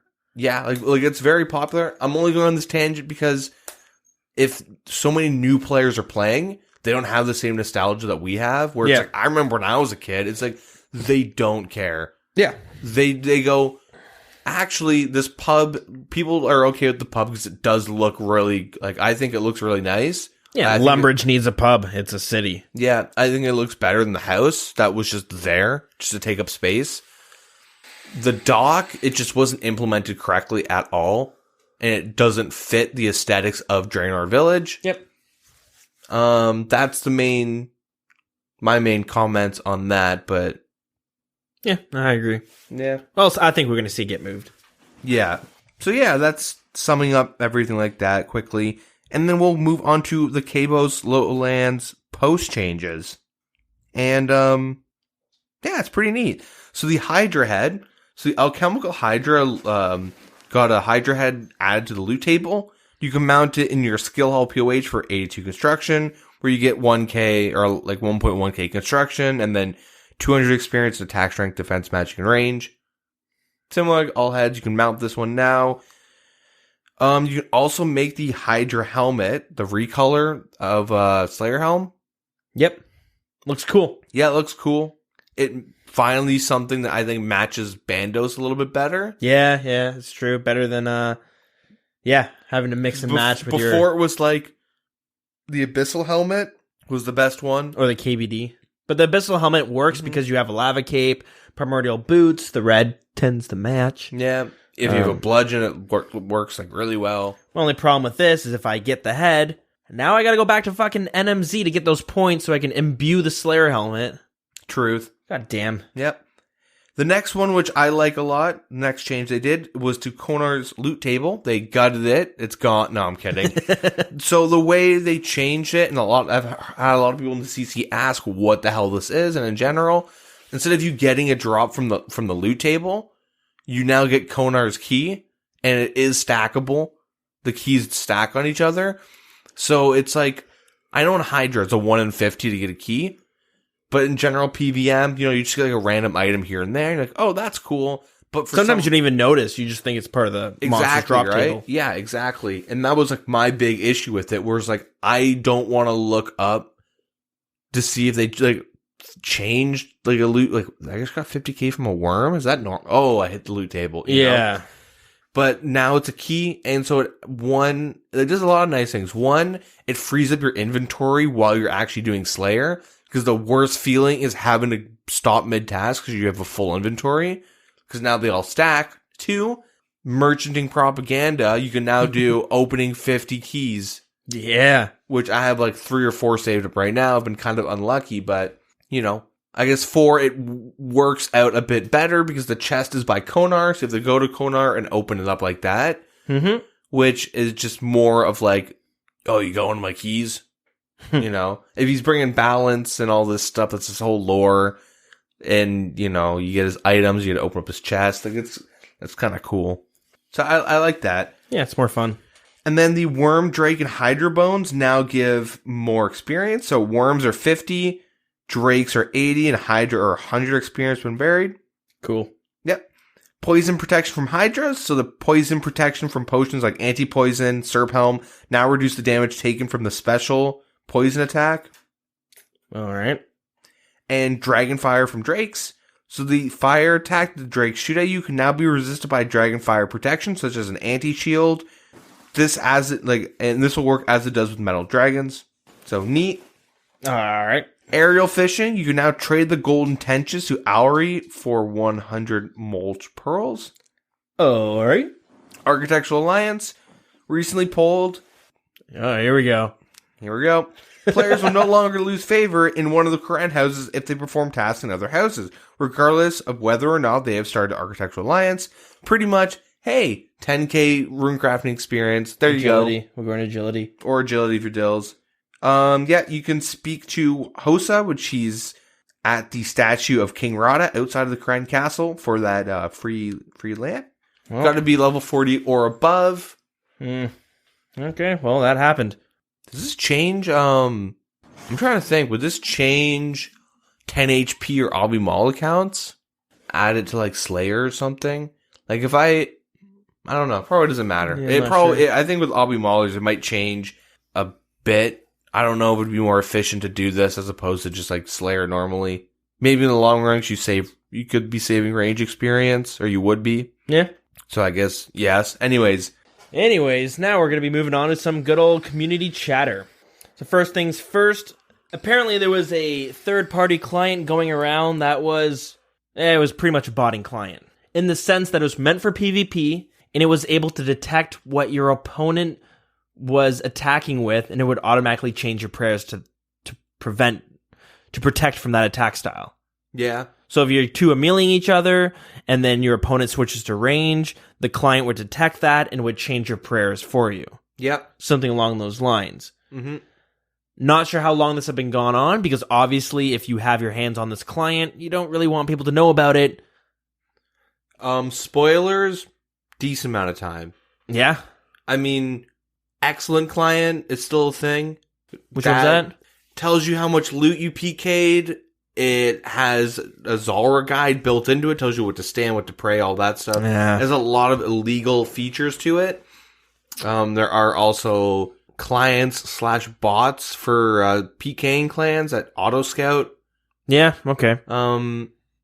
The competitive PKing scene is a lot more scummier the more you get into it. Yeah, I can see that. Well, yeah, I guess that's obvious. We all know how PKers are. But anyways, with the whole DDoSing. But yeah, Mod Archie basically made a post saying, regarding the recent third-party client concerns, we're aware of your comments regarding the said clients.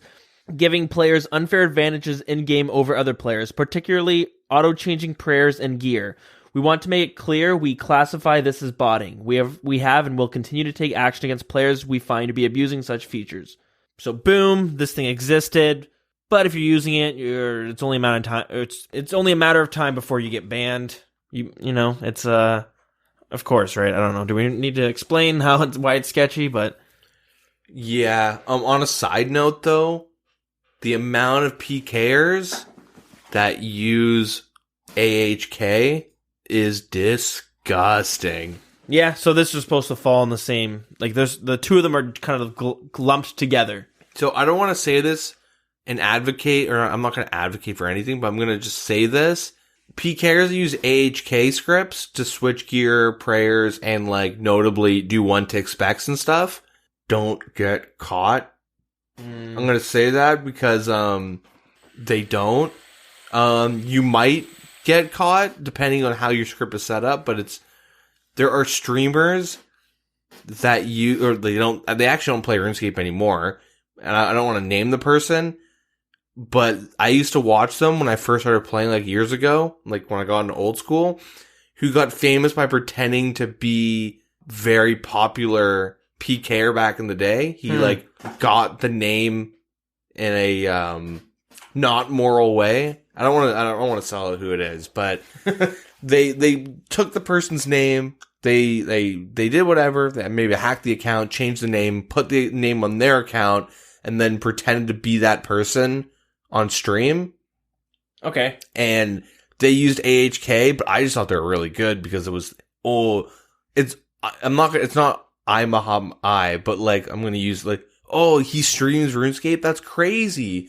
And then you watch him and you're like, dude, he's still so good at PKing. He's gotten like good. He's still as good as he was, you know what I mean? Mm-hmm. In terms of like percentile.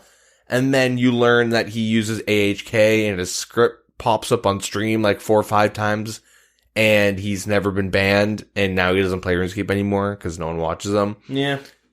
But there's like a lot of like, yeah, scripts and AHK and stuff like that go on in the PKing scene, which you only notice if you are at like the top level. Like if you're just like in the wild and some dude just kills you, it's not like he's using AHK.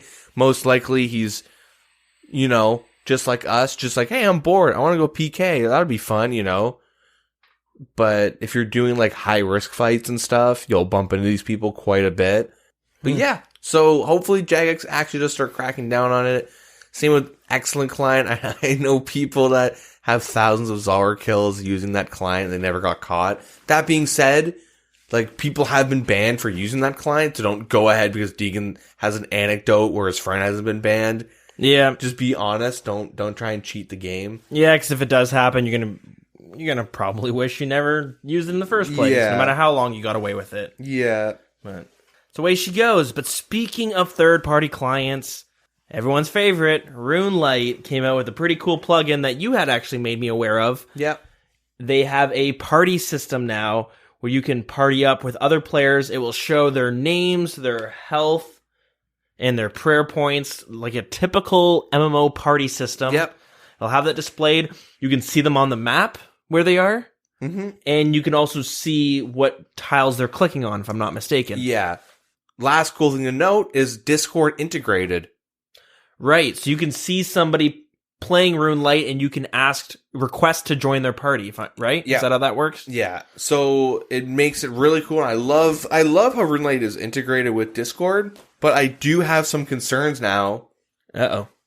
So with this implementation and with how it's open sourced and with how evidently third-party clients, there are like underground third-party clients that like are very sketchy, that go undetected. So with this, I'm like, okay, if someone's like super good at programming, like, man, Deegan's an idiot and he's assuming way too much. But now it's like very apparent that your clients can communicate to another client and it can receive and send information to other clients. So does this compromise your account security? Huh, yeah. Are you able to like modify a Runelite-esque client to talk and see where they're clicking, but also what they're typing. And the Runelite client still communicates with Discord. It'll say you're on the login screen. Yeah. Like, it's not like it only is being, like, utilized by Discord and all that when you're in game. You can see that someone's like, oh, Deegan's always on Runelite, sitting at main page 12 hours. He just didn't turn off his PC, you know? Yeah, that's true. So does this open up the ability to, like, easily keylog or, like, get the information of, like, someone's typing in their password and their logins? Like, does this compromise the security of Runelite? Mm-hmm. And not even just Runelite, but, like, I guess so. Like, 'cause, I mean, it's like, maybe you can modify a client or, like, make your own client and, like, jump in on, like, the back end of, like, you know what I mean? Like sneak your way in somehow. And, like, it kind of, like, it's really neat surface level. I think it's super cool. Like, coaching. You could, like, help, like, oh, man, I'm so bad at doing this part on this boss. Let's join a party. I'll stand here while you do this. You're clicking the wrong spots at the wrong time. You know? Yeah, or even, like, let's say you're doing Ohm and you're trying to dodge the crystals that happen. They could watch you and see how you're clicking to dodge them. Oh, he's clicking. Yep, even, like, in a pattern almost. Yeah, if you're attacking while the spikes are falling, like, how are you, like, getting the timings right? Like, look at my click patterns. Or, like... Mm-hmm. Yeah, anything like that. Yeah, some dude styles on you. Some dude's, like, ice skating in Edgeville with, like, the hunting Kevit crossbow or whatever. Yeah, ice skating, you can, like, it's... Like, you can make your dude slide around in really cool ways with a crossbow. And you could, like... You know, he could teach you how to do it in-game. Like, it opens up a lot of really cool things. But I really hope Jagex goes out of their way to make sure that this is secure. Because I would hate for someone to automatically just be like, let's see what Deacon's doing. Main screen, cool. Press a button, and Boner Soup's his password, we got him. You know? Yeah. Like, kind of worrisome, but... It's really neat how I still like the idea. It just makes me worry a bit more. It's good to be aware. You never know, right? Yep. Anyways, moving on to our last bit of things to talk about within the community is that old RuneScape Moments YouTube channel. Yep, the one I bitched about. Yeah, the one that basically just gathers a bunch of Twitch clips every week, puts it together in a video, and you can watch the big moments of it. Well, he has been permanently demonetized, at least for the time being. He made a video explaining that this is what's happening. Jagex, I guess, doesn't want to be making money off other people's content. YouTube is also going ahead and demonetizing it because of that. Mm-hmm. But he's trying to appeal it. Fuck him. Yeah, that's it. I haven't watched him since I bitched about him a while ago. Them. Could be a woman doing it. But, pretty sure it's a guy, 'cause you hear his voice from time to time. Oh, do you? Okay. Not like I've watched the videos. I may or may not have been duped by a stupid clickbaity title where it's like, I don't know, skill specs, leaks, whatever, does something. You're like, well, I gotta watch this. And you watch the whole video and you're just like, wait a minute, when the hell? This never happened. Monash, penis exposed, question mark. You're like, I'll take the chance. All right, I'll watch 10 minutes and see if I can find it. And you go through and you're like, oh, so the question marks was the question. The answer to the question is no. Yeah. The main reason why, I'll just quickly go over why this channel is super scummy, is because chances are, I know there's like a lot of channels that do this, but you can make it very automated, where pretty much what this guy does when all these like top highlight clips, like these Twitch clips and stuff, they go to, if it's daily, the most popular clips of the day, when you go to the game category or whatever, and then you just, you know, have like an add-on or something, and you just download the top 10, you throw them in, boom, plug your, I'm assuming this guy has merch. I'm gonna assume he does, I don't know though. But, and then they have, like, things like subscribe, comment, click the bell notification, like everything. Chance to win 50 mil. That no one ever admits that they win. Yeah, leave your RSN, like, all that. He does, like, every scummy thing you can do, he checks off. And he just sits back and makes money. Yeah. All those Fortnite clips is the same thing. They'll have, like, bot accounts that follow... like the top extra, like they'll have like certain streamers that they just follow, and then they take their Fortnite related clips and they just mash it all together. And it is extremely easy money, and like it's weird, but like it's usually one or two people that have like 50 YouTube accounts, and they have like programs that are like created or like scripts, and it's very automated and very quickly done. Like they don't put that, like they put little to no effort, but they also make a lot of money. Even like TikTok and Vine compilations, it's the same thing. And they always have like merch that they plug for like 40 seconds in the beginning. Yeah. It's extremely scummy practice, but it's really effective. Yeah, it does. And like I said, those titles, if there's anything we can learn from that, those clickbait titles work. Yeah. Hey, Mod Ash exposed, question mark? No, he wasn't, but... Deegan gets a Tebow this episode on podcast, question mark. That's you hear his live reaction? Episode 120. Deegan gets 2 Tebows, question mark. Deegan permabanned. Deegan and Dills permabanned. Then answer, no. Dills and Deegan died, question mark. Just uploading. There was a third party in this podcast. Just have someone else like intro. Just bait everyone. That'd be one dark episode. Yeah. But yeah, they're shut down for now. I mean, he can still make videos, just not making money off of it. Well, he's gonna start plugging merch, and he'll probably just make another account or make a Patreon. Yeah. Keep in mind, they don't do it for the love of the game. The biggest complaint is that you see is that the top comment usually is like Framed or like whoever, because Frame, he's a YouTuber, does PK stuff, but he also streams. Like, and so if you watch his streams, you'll kind of spoil the YouTube episodes, because a lot of the stuff he does in his YouTube clips are like on stream. Yeah. And this guy doesn't care, though. He takes his clips, which are going to be in his YouTube video, and puts it in this, and he's had many times his big build-up clickbait moment in his YouTube videos are like being monetized and like used by other people before he can even make a YouTube video out of it. Because he's going to make a 10-minute and 2-second video, right, to capitalize on the ads and stuff. And he specifically has said, I don't mind if he uses my content for money, but ask beforehand. And the guy never has asked. He just does it to everyone. It takes time. You gotta wait for a response. And now the YouTube video's out. You could have been first. He does it with everyone, and everyone, all the people that kind of get their like YouTube videos ruined or spoiled.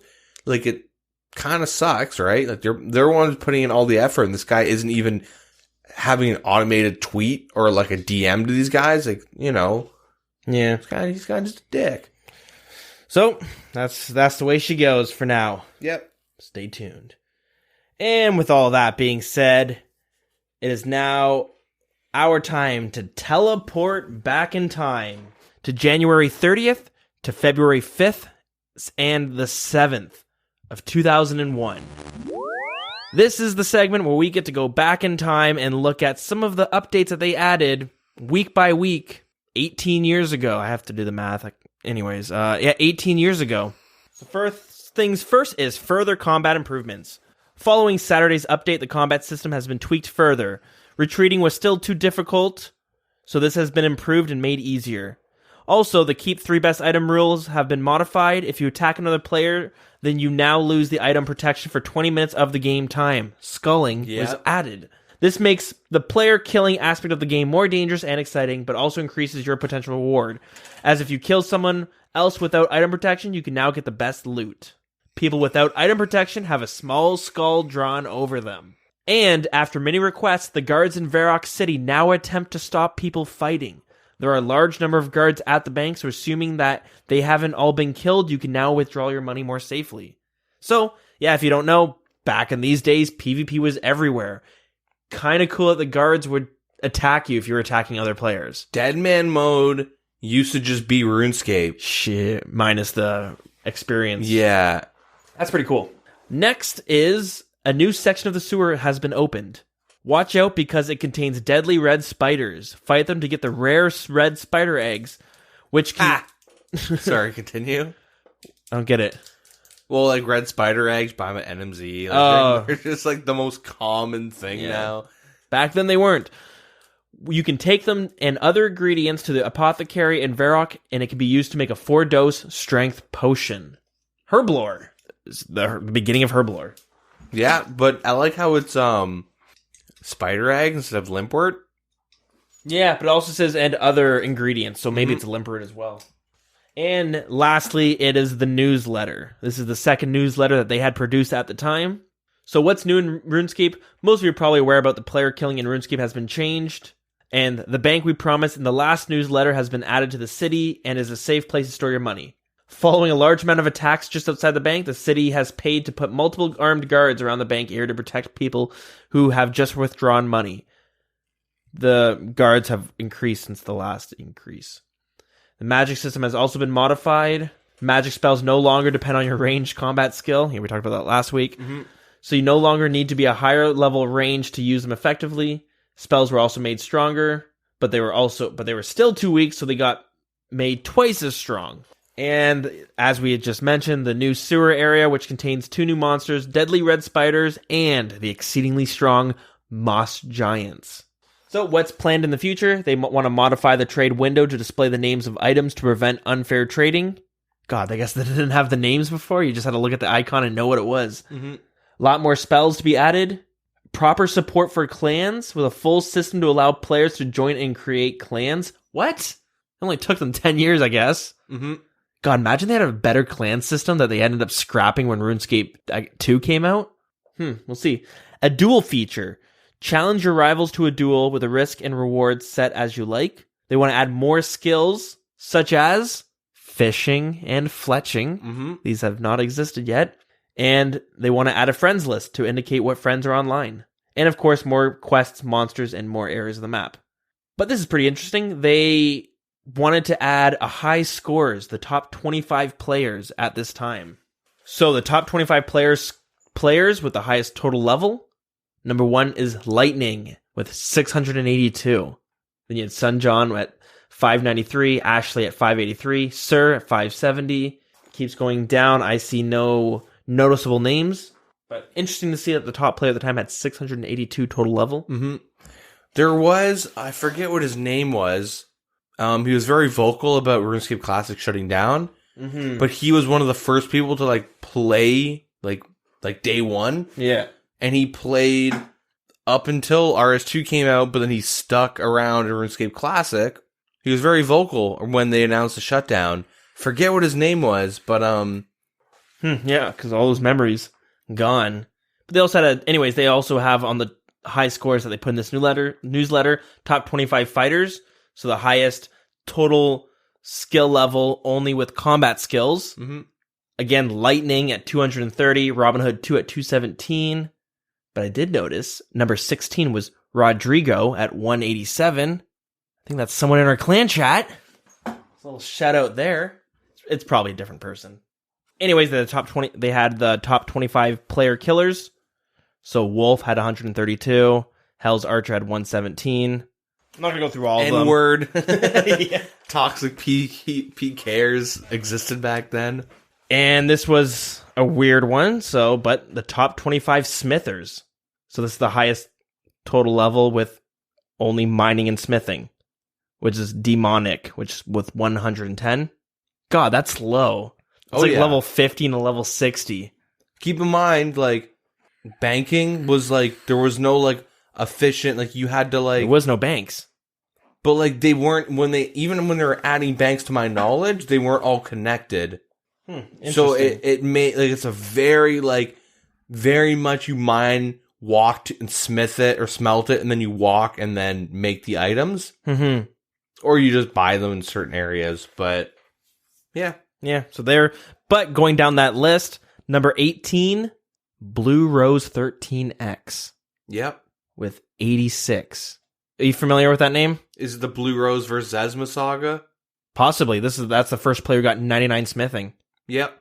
And they made a killing off selling rune two-handers and other items. I was going to say, the reason why they have smithing implemented into this is because that was literally how armor was brought into the game. Yeah, the only way. Yeah, so every piece of mithril and adamant, well, not every piece because they do have the leg shop and stuff like that, but the actual sets of armor and stuff people are wearing were from other people that were smithing. They were able to get to 99, and they got to choose how much things went for. Yeah, they literally monopolized like the rune market, and it was such a problem that people outsourced their supplies to Zezma. This is how Zezma got 99 smithing. They outsourced all the like people. Like, it was like a GoFundMe like for smithing, and he was like, "I'm just gonna cut the cost. I'm gonna like reduce everything by half." Guys, I'm almost there. Just help me. And then, from my understanding, is that he got 99 smithing and was like, nah. I'll cut the cost by 5%. But like, not even like now it's two people. Then he's collaborating with Blue Rose. Yeah, and that's when people got really upset with him. But hey, first got to hit 99s and everything, so like that kind of overshadows his scumminess. But yeah, from what I remember, like that, well, like. I don't even say it's scumminess. He probably gets there and he's like, I have all this power. But the big thing is that, like, it was like a community, like, smithing was like Slayer. Yeah. It was everything. You know what I mean? Like, Slayer, that's where you get your weapons. And it seems like at this time, the game revolved around PvP. Mm-hmm. So you want the best armors, you can only get it from the smithers, and this is even in the future. Right now, no one is making, I don't even think rune armor exists. No one's able to make it. Yeah. That's very cool. I didn't know about that side of the story. I just knew about Blue Rose getting 99 and then dominating the market, and they're choosing how much whatever piece of armor is going for. Oh, yeah. Like early game, old school MMOs have like a lot of these really dope ass stories like that. Where when things were that big of a struggle where you want a rune two-hander, you need the money, but you also need to know when Blue Rose is online to trade them. Yeah. So people are waiting like, when do they log on? I gotta wait for them to finish school. And you're like, oh man, our time zones are different. And then even then, I don't know if this happened, but I can imagine someone goes on, buys their whole stock. Yeah, and then they can help also dominate. They can flip. But so now they're gonna sell for even more. Hey, Blue Rose, like I just talked to them. They're taking a really big dump and going to work. So they're gone for 8 to 9 hours. You got to deal with me, and now you're paying $20K extra. You know, like people definitely, you're not going to buy it and sell for less. Like you're going to make money. So typically, if you wanted to buy like this end game gear, let's say Wolf has killed you 20 times when you're banking because there's no guards. Yep. You're going to have to go to Rose quite a bit. Like super cutthroat and like unforgiving. Like it's Wild West, like literally. That's cool. I can't wait to go through more of these dev blogs to see when they go, hey, first person to get, they probably are they are probably going to announce when the first person gets 99, right? Because if they're doing it now, it's probably an exciting moment. So it's going to be cool to see how these things develop. Because right now, Blue Rose is only 18 in the list. You would think Lightning or whoever was top is going to be the one who's going to be getting the first 99, but something happens down the road. We'll find out, right? Yep. But anyways, that's it for looking back in time at some of these things. So let's move on to lore. Reopen RuneScape Classic. You want to open the game? Reopen it. Start from fresh. Yeah. Let's vote. Let what do they call it? The power to the players? No. Let's just start right from day one, just like how it is now, and we'll go right up until they remove free trade, and then we just restart the servers. We just do that over and over again. It's a seasons last 10 years, though. Crazy. Anyways, let's move on to lore.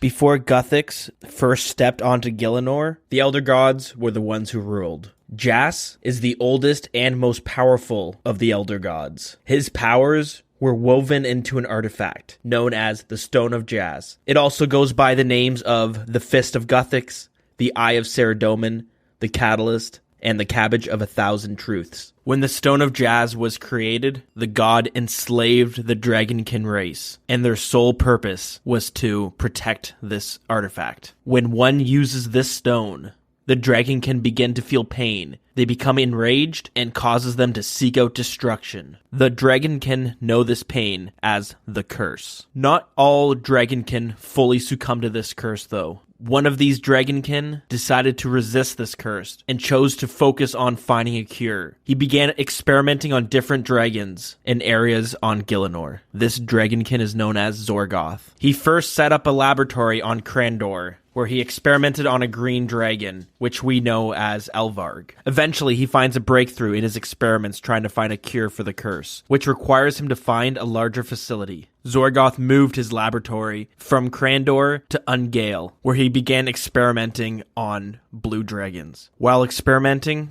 he created 2 creatures, which he named Vorkath. Vorkath roughly translates to pathetic failure, weakling, or runt in the dragonkin language. These were failed experiments, as they had lacked the aggression he was hoping for. In his rage, he destroyed one of these experiments. As time went on, Vorkath made plans to have another lab created on Lithgren. Vorkath would eventually get word that humans were moving in on Ungale, so he had made orders for the construction of a laboratory on Lithgren. When these humans began to make their way to Ungale, Vorkath fled to Lithgren, leaving one of his failed experiments to sit there, dormant. Even though Vorkath called Vorkath a failed experiment, Vorkath still had phenomenal strength. Vorkath was a very powerful monster. But due to the lack of aggression, Vorkath can be found lying, sleeping, waiting on the island of Ungale. But humans should not be mistaken.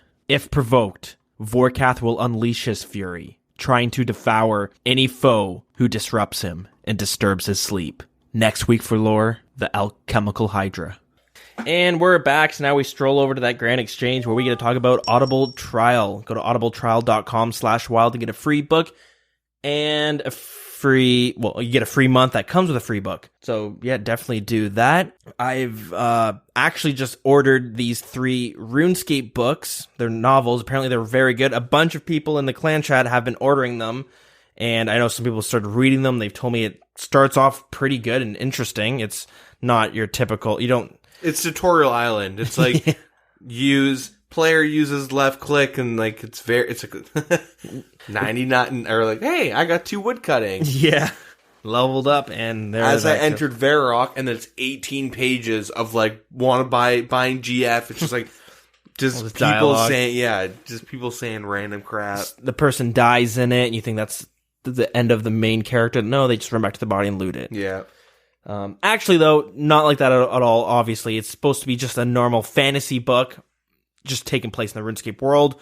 I'm ordered them, and I'm pretty excited about that, and we got this little book discussion thing we got planned. Book club. A little book club. That sounds kind of cool. Anyways, more information after this, but if you don't want to read, you want to listen, it might be available on Audible. I have no idea. I never even actually checked. But yeah, audibletrial.com/wild if you want to be a part of that. And if you want to directly support the show, you can do that at patreon.com/thewildernesspodcast. Our supporter of the week is Anthony Martinez. I feel like I shouted him out recently, but you know what? The list here that's what's up next. So if we did, you get another one. Congratulations. Money well spent. Yeah. So thank you for supporting the show. Really can't thank you guys enough. We very much appreciate it. And yeah. And thank you to everyone who does support us. And thank you to everyone who listens and gives us such kind words every week. The emotional support. It's just as important. Yeah. Financial, emotional, physical, maybe down the road. Yeah. Maybe at RuneFest we'll all meet up, get some physical support going. Yeah. And carry each other around. Yeah. Anyways, yeah, so moving on to podcast news stuff. I wanted to mention this last week, but as I said, we were kind of overwhelmed with some things. It doesn't matter. But we had our best of the year for 2018 that we were pulling for the week of January for the most part, for the whole month, let's just say. And this is probably a good time to go over it. So we had the best update for 2018, and with 58.8% being the mobile client. Theater of Blood came second. So saw that one coming. That seemed pretty fair. Yep. Best free-to-play update. First place was free-to-play PvP Worlds. Second place was Byrofita. Really, it's just those 2 options because anti-poison potions was the only other one, which got some votes, but pity votes. Yeah. The best quality of life update. So the winner was the farming timer rework with 35.3%. Coming at second place with 17.6 was the item collection log. The best new item of 2018, first place was the Vorkath Uniques, which is the Dragon Bow Necklace, the Dragon Fire Ward, and the Ava's Assembler with 29.4%. Tied for second was the Mythical Cape, the Rev Cave Weapons, the Dragon Plate Body, Shield, and Crossbow, and the Dragon Leather Shields. So those all got equally voted on as well. The best event, first place was Theater of Blood, Race to First Completion. And then tied for second place was the Bot Busting Stream and Rune Fest in its entirety. The best in-game event, so tied for first place, was the 5-year anniversary and the April Fool's Dev Blog. And then second place was the Christmas event. The best nerf/buff. So first place was the Dual Arena Taxing. Seems about right. And then second place was the new wikis. Best Rune Fest announcement. First place was the Cabos Lowlands. And then tied for second was the Farming Guild and Song of the Elves. And lastly, the biggest controversial moment was Mudjed. Yep. With 70%. But more interesting was, I guess, second place, because everyone knew Mudjed was going to come first. Second place was the Runelite Shutdown. Mm-hmm. And third place was a friend's account ban, gambling advertising. So that's pretty cool. Thanks, everyone, for submitting your votes. We appreciate it. And next year, we'll be doing the same. We'll take a look and see what this year brings. Yeah. Already off to a good start with controversy, though. Mm-hmm. And we also have been teasing about this hide and seek event that we have planned. It'll be coming up in the next couple weeks. I've been busy the past 2 weekends, so we had to postpone the event, but myself and Magpie have been talking about having this hide and seek event where, you get a couple hints and you have to go find Magpie, and the first handful of people there, you get some reward. So if you are interested in that, check our Twitter, or Discord's probably the best. We have an events channel which you can keep up to date to all that stuff. And I'll tell you how you can get in contact with that in a minute. But we also have planned a little, as we mentioned already, a book club, or basically just chapter discussions. A bunch of people decided to start ordering these RuneScape novels. I kind of want a new novel to start, even though I have a bunch that I need to start, but people mentioning this, I kind of got interested as well, so I ordered them, and we were all talking and figured it'd be kind of cool to set X amount of chapters each week to read, and then maybe discuss them on Discord somewhere. So if you're interested on that, the PDFs are available for free online. You just have to search for them, or maybe you want to check on Audible, trial.com/wild. But yeah, if you are interested in that, jump in Discord and keep your eye out and look for the little channel that'll probably be for the book club thingy. Hopefully the books are good. Mm-hmm. And that's about it for that. But we do have, it's not over yet. We have 2 emails to go through. So our first email is from Tyler. And he says, just recently started listening to the podcast, as it's been years since I have played RuneScape. I immensely enjoy the insight you guys provide. However, as stated above, getting back into the groove of things, I find myself lacking in the GP at all times. Any chance of making a podcast about gold making for those getting back in or lower levels? Thanks again for all the hard work. Sincerely, the Ever Mage. So thank you very much for your email and your kind words there. Making GP is kind of a big conversation to have because there's so many different ways you can make money at varying levels too, right? We can be super brief, but in general though, like we could just do like a bonus content where we just like sit down. That might be a good idea because there's a lot to go through. And yeah, well, I mean, like off podcasts right now. Like maybe I'll work on that this week or something for like bonus content. Yeah. Okay. Yeah. So that's something we could plan to do. Yeah. Because otherwise this episode might drag on for like 4 hours. Because there's so many different ways to do it. Whether you're free to play. Deegan mentioned earlier about flipping, but that's also kind of risky because there's some money to be lost. I mean, I lost a bunch of money trying to flip before. There's just tons of ways. There's a ton of different methods. So yeah, and a lot of it is that it scales. The higher you are and the more time you put into certain things, you unlock better methods of making money. And you can also do things like have alternate accounts, AFK, make certain money for you as you do other things. It really depends on how you want to do it, but there's like, in my understanding, there's active and passive money making. So dailies kind of. But like merching and stuff like that would be considered passive. Dailies, like short, you do like, you know, your battle stats take 10 seconds. Yeah, so if you're a member, you can do your Varrock diaries, which as you go through easy, medium, hard, and elite, you get access to more these things called battle staffs from the staff shop. And these battle staffs, as Deegan mentioned earlier, are made into like elemental battle staffs, fire, water, earth. But you can just like sell in the GE or whatever. Yeah, so that's who you'd be selling it to, is someone who's crafting them. But so you can buy them cheaper from the diaries for 7K, and they always sell for over 8K. Yeah. So that's easy. You can do that once a day. It's like 5 or 10 easy. Yeah, but there's like certain levels of like effort and money, but there's like active. So like if you're just if you're treating the game like not a job, but like if you're thinking in terms of making money, it's like if you want to min-max your money gains, there are certain things that are like time effective that make you easy money that you can do like once a day. Passive, merching, finding safe or risky flips, finding margins on items that people don't flip, playing around, risking whatever. And then also when you're actually in game, doing things like Slayer for like the first like 75 to like 80-ish levels, you make okay. It's not the best money, but also you're probably a low level. It's like at Slayer, once you hit level 70 is when you're going to start noticing like a bump up in your money. Yeah, you get 75 gargoyles, and eventually you'll get like necreals and boss tasks and all that. Or like skilling, like there's like a lot of different things, but we can, like we could have like an episode, like a bonus episode dedicated to just the idea of like theory of making money, because like there's a lot to go through, because like, depending on what level you are, like where you would start off. But let's say you're like fresh player from a mobile account, let's just say. Well, like what would you say?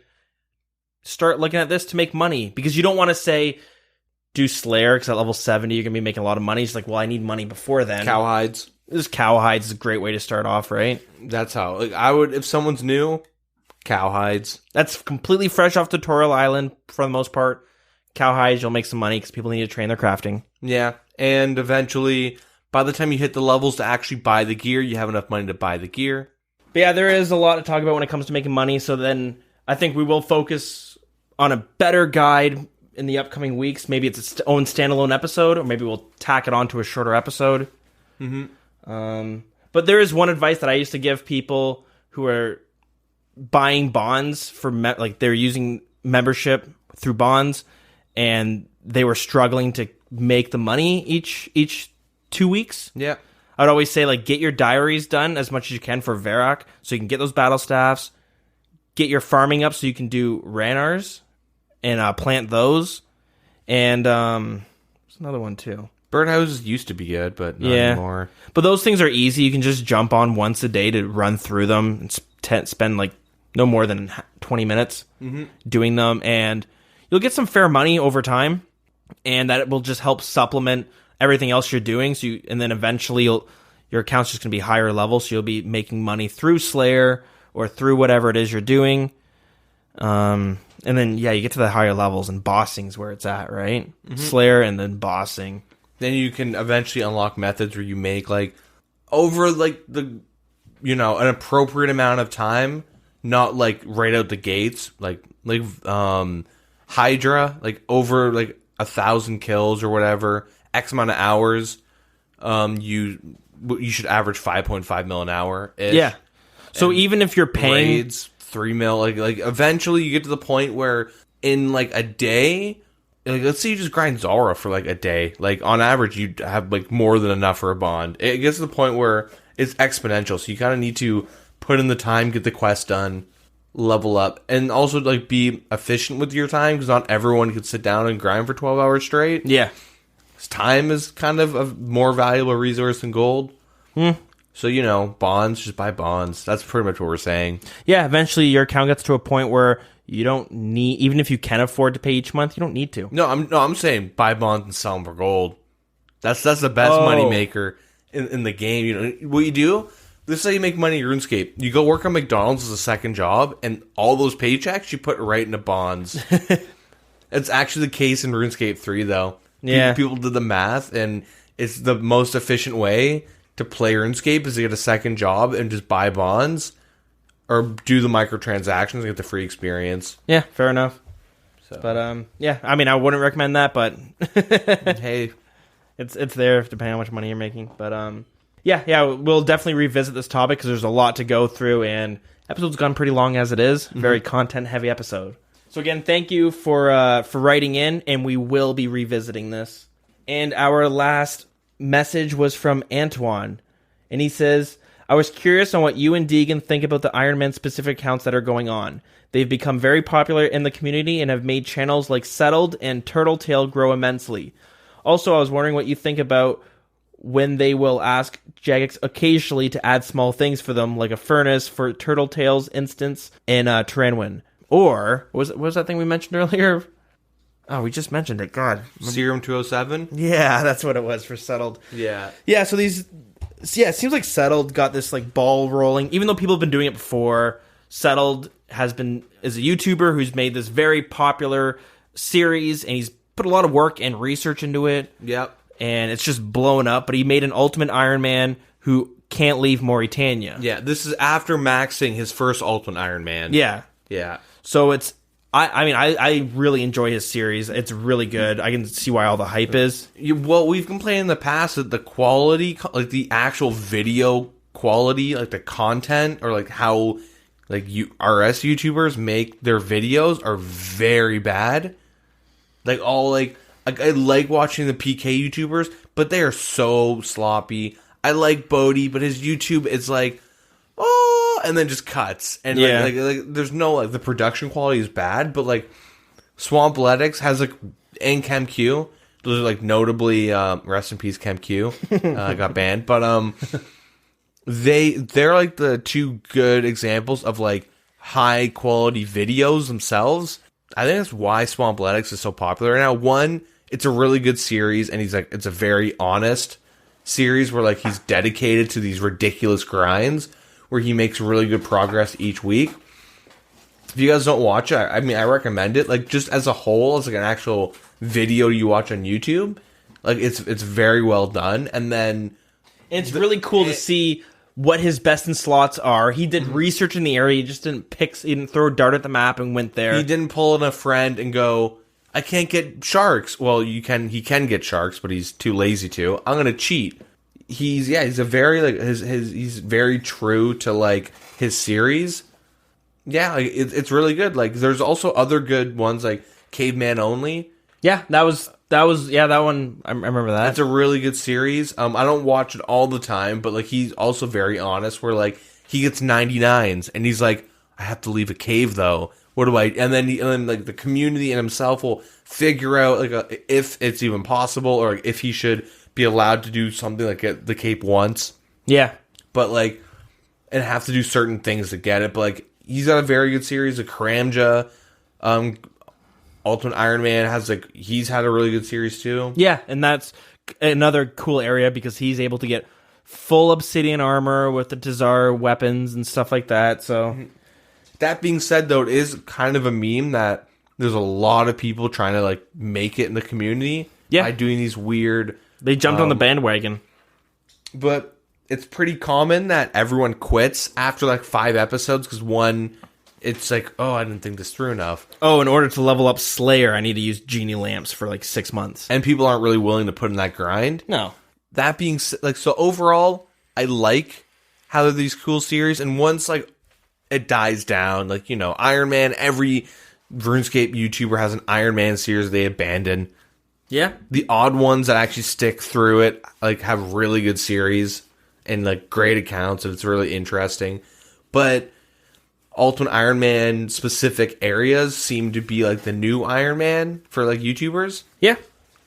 And I like it a lot. It's really interesting. And ironically enough, through like Swampletics and that whole hype, but then also talking to my one friend, I wanted to like make an account and then like in the closet play it for as long as I can.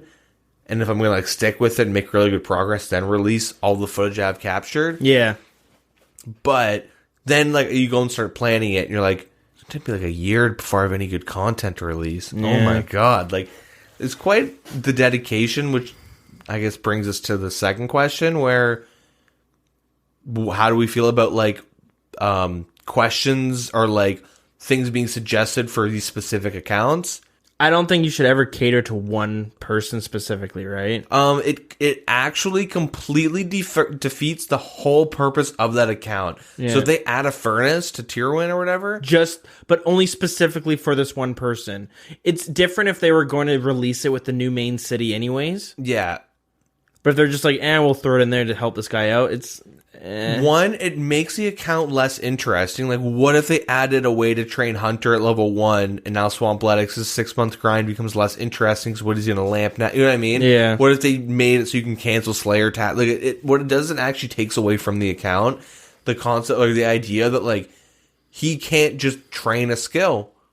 That's it. That sucks. If like, or... But there's always those methods when it comes to genie lamps. It sucks, but then there's also like in like a friend's case, he just went to the Fremennik area on his account and was like, "Oh, I can't do Fremennik trials. Like my account's DOA." But if he did some research and looked into it, he could have made some rules and added to it and like, "Oh, I can actually get raw sharks. I have to find a way to complete Olaf's quest as like honest as possible though." yeah.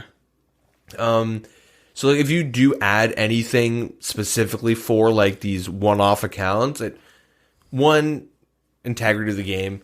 2, it goes back to their whole like they won't do updates for specific accounts. 3, makes the accounts less interesting to watch. Yeah.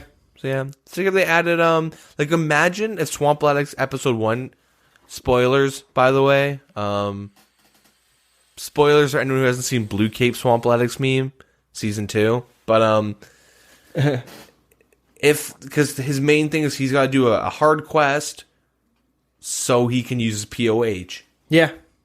And what if they just added a like Canifis like house portal? You know, then it takes away like a really big build up to like, you know what I mean? The hype of like one of his episodes is like being able to use his POH now. Yeah, exactly. Yeah, don't do it, Jagex. Don't cave to the community. Yeah, only do if it's... Just ignore that one specific player if you're going to do it. If you were going to do it beforehand, then that's different. There's going to be a furnace added to Prifdinez. Yeah. Anyways, so who cares? Yeah, exactly. Yeah. But I don't know, that's just an anecdote or example. Yeah. But yeah, I enjoy these. They're pretty cool. Yeah. And if done well, like they're super interesting. Yeah. It's and I'm glad it's a lot of research gets put in most of these at least. And Yep. Yeah, super happy, and it starts making me think. Ooh, what about a wilderness only Iron Man? Right? Mm-hmm. You start thinking because there's a furnace out there. There's places to mine. Mm-hmm. Cool things like that. I mean, I don't have the time to do it, so I'm not going to. But throw it out there, and we'll see when that next YouTube series starts. Yeah. But yeah, thank you very much for your emails, and yeah, if you guys ever have any questions and stuff, let us know, and we'll do our best to answer them, or we'll revisit them in the future. Yep. So we don't release a 4-hour-long podcast episode. Yeah, anyways, to do that, you can you can hang out with us in-game at Wild CC. That's our clan chat. Mm-hmm. Our email is thewilderness.podcast@gmail.com. Our Twitter is @thewildernessrs. Our Facebook is facebook.com/thewilderness podcast. We also have a group in there that you can join and discuss RuneScape things on Facebook. And Discord. Yeah, that's right. We have a Discord. It's linked on Twitter and Facebook. And that's where probably most of the discussions happen. Yeah, definitely. So yeah, for all you people that have been like, actually, I was talking to one person that like has been listening for a while, and they're just like, I never joined the Discord. I'm like, do it up, and then they join. Like, okay, yeah, there's a lot happening here. Feel free. Some people don't even use Discord, but from my understanding, you can still just do it on the websites. You don't need to download anything. Hey, and with this new Runelite feature, there's more of a reason to get Discord. Yeah, you can party up with some people in the CC. You guys can go do some content, see where they're clicking. Inject something into your Runelite client and just keylog everybody. But yeah, Discord's definitely the best place to go for information because we have a place for events, and then you can share pictures of your achievements or ask questions on PVMing. It's all that fun stuff. But anyways, Deegan, you got your things you want to throw out there? Twitch, Twitter, DNRS. There it is. I don't use Twitter much unless it's to sell an argument with a friend that's been not Dovidas, but a friend that's been... We've had an ongoing argument I'm totally right about. Mod Ash proved it. But follow me, Twitch and Twitter, DeaconRS. Yeah, there it is. Our song of the week is going to be Creeping Vines. This is the song that is unlocked in the Hespori Cave in the Farming Guild. And it was composed by Julian Surma. And, oh man, it's a 7-minute song, so hang in tight. It ain't over yet. All right, guys, thank you for listening to this very content-heavy episode. Next week with 121, isn't it? Yep. All right, guys, thanks again. Yeah. Take care. Have a good one.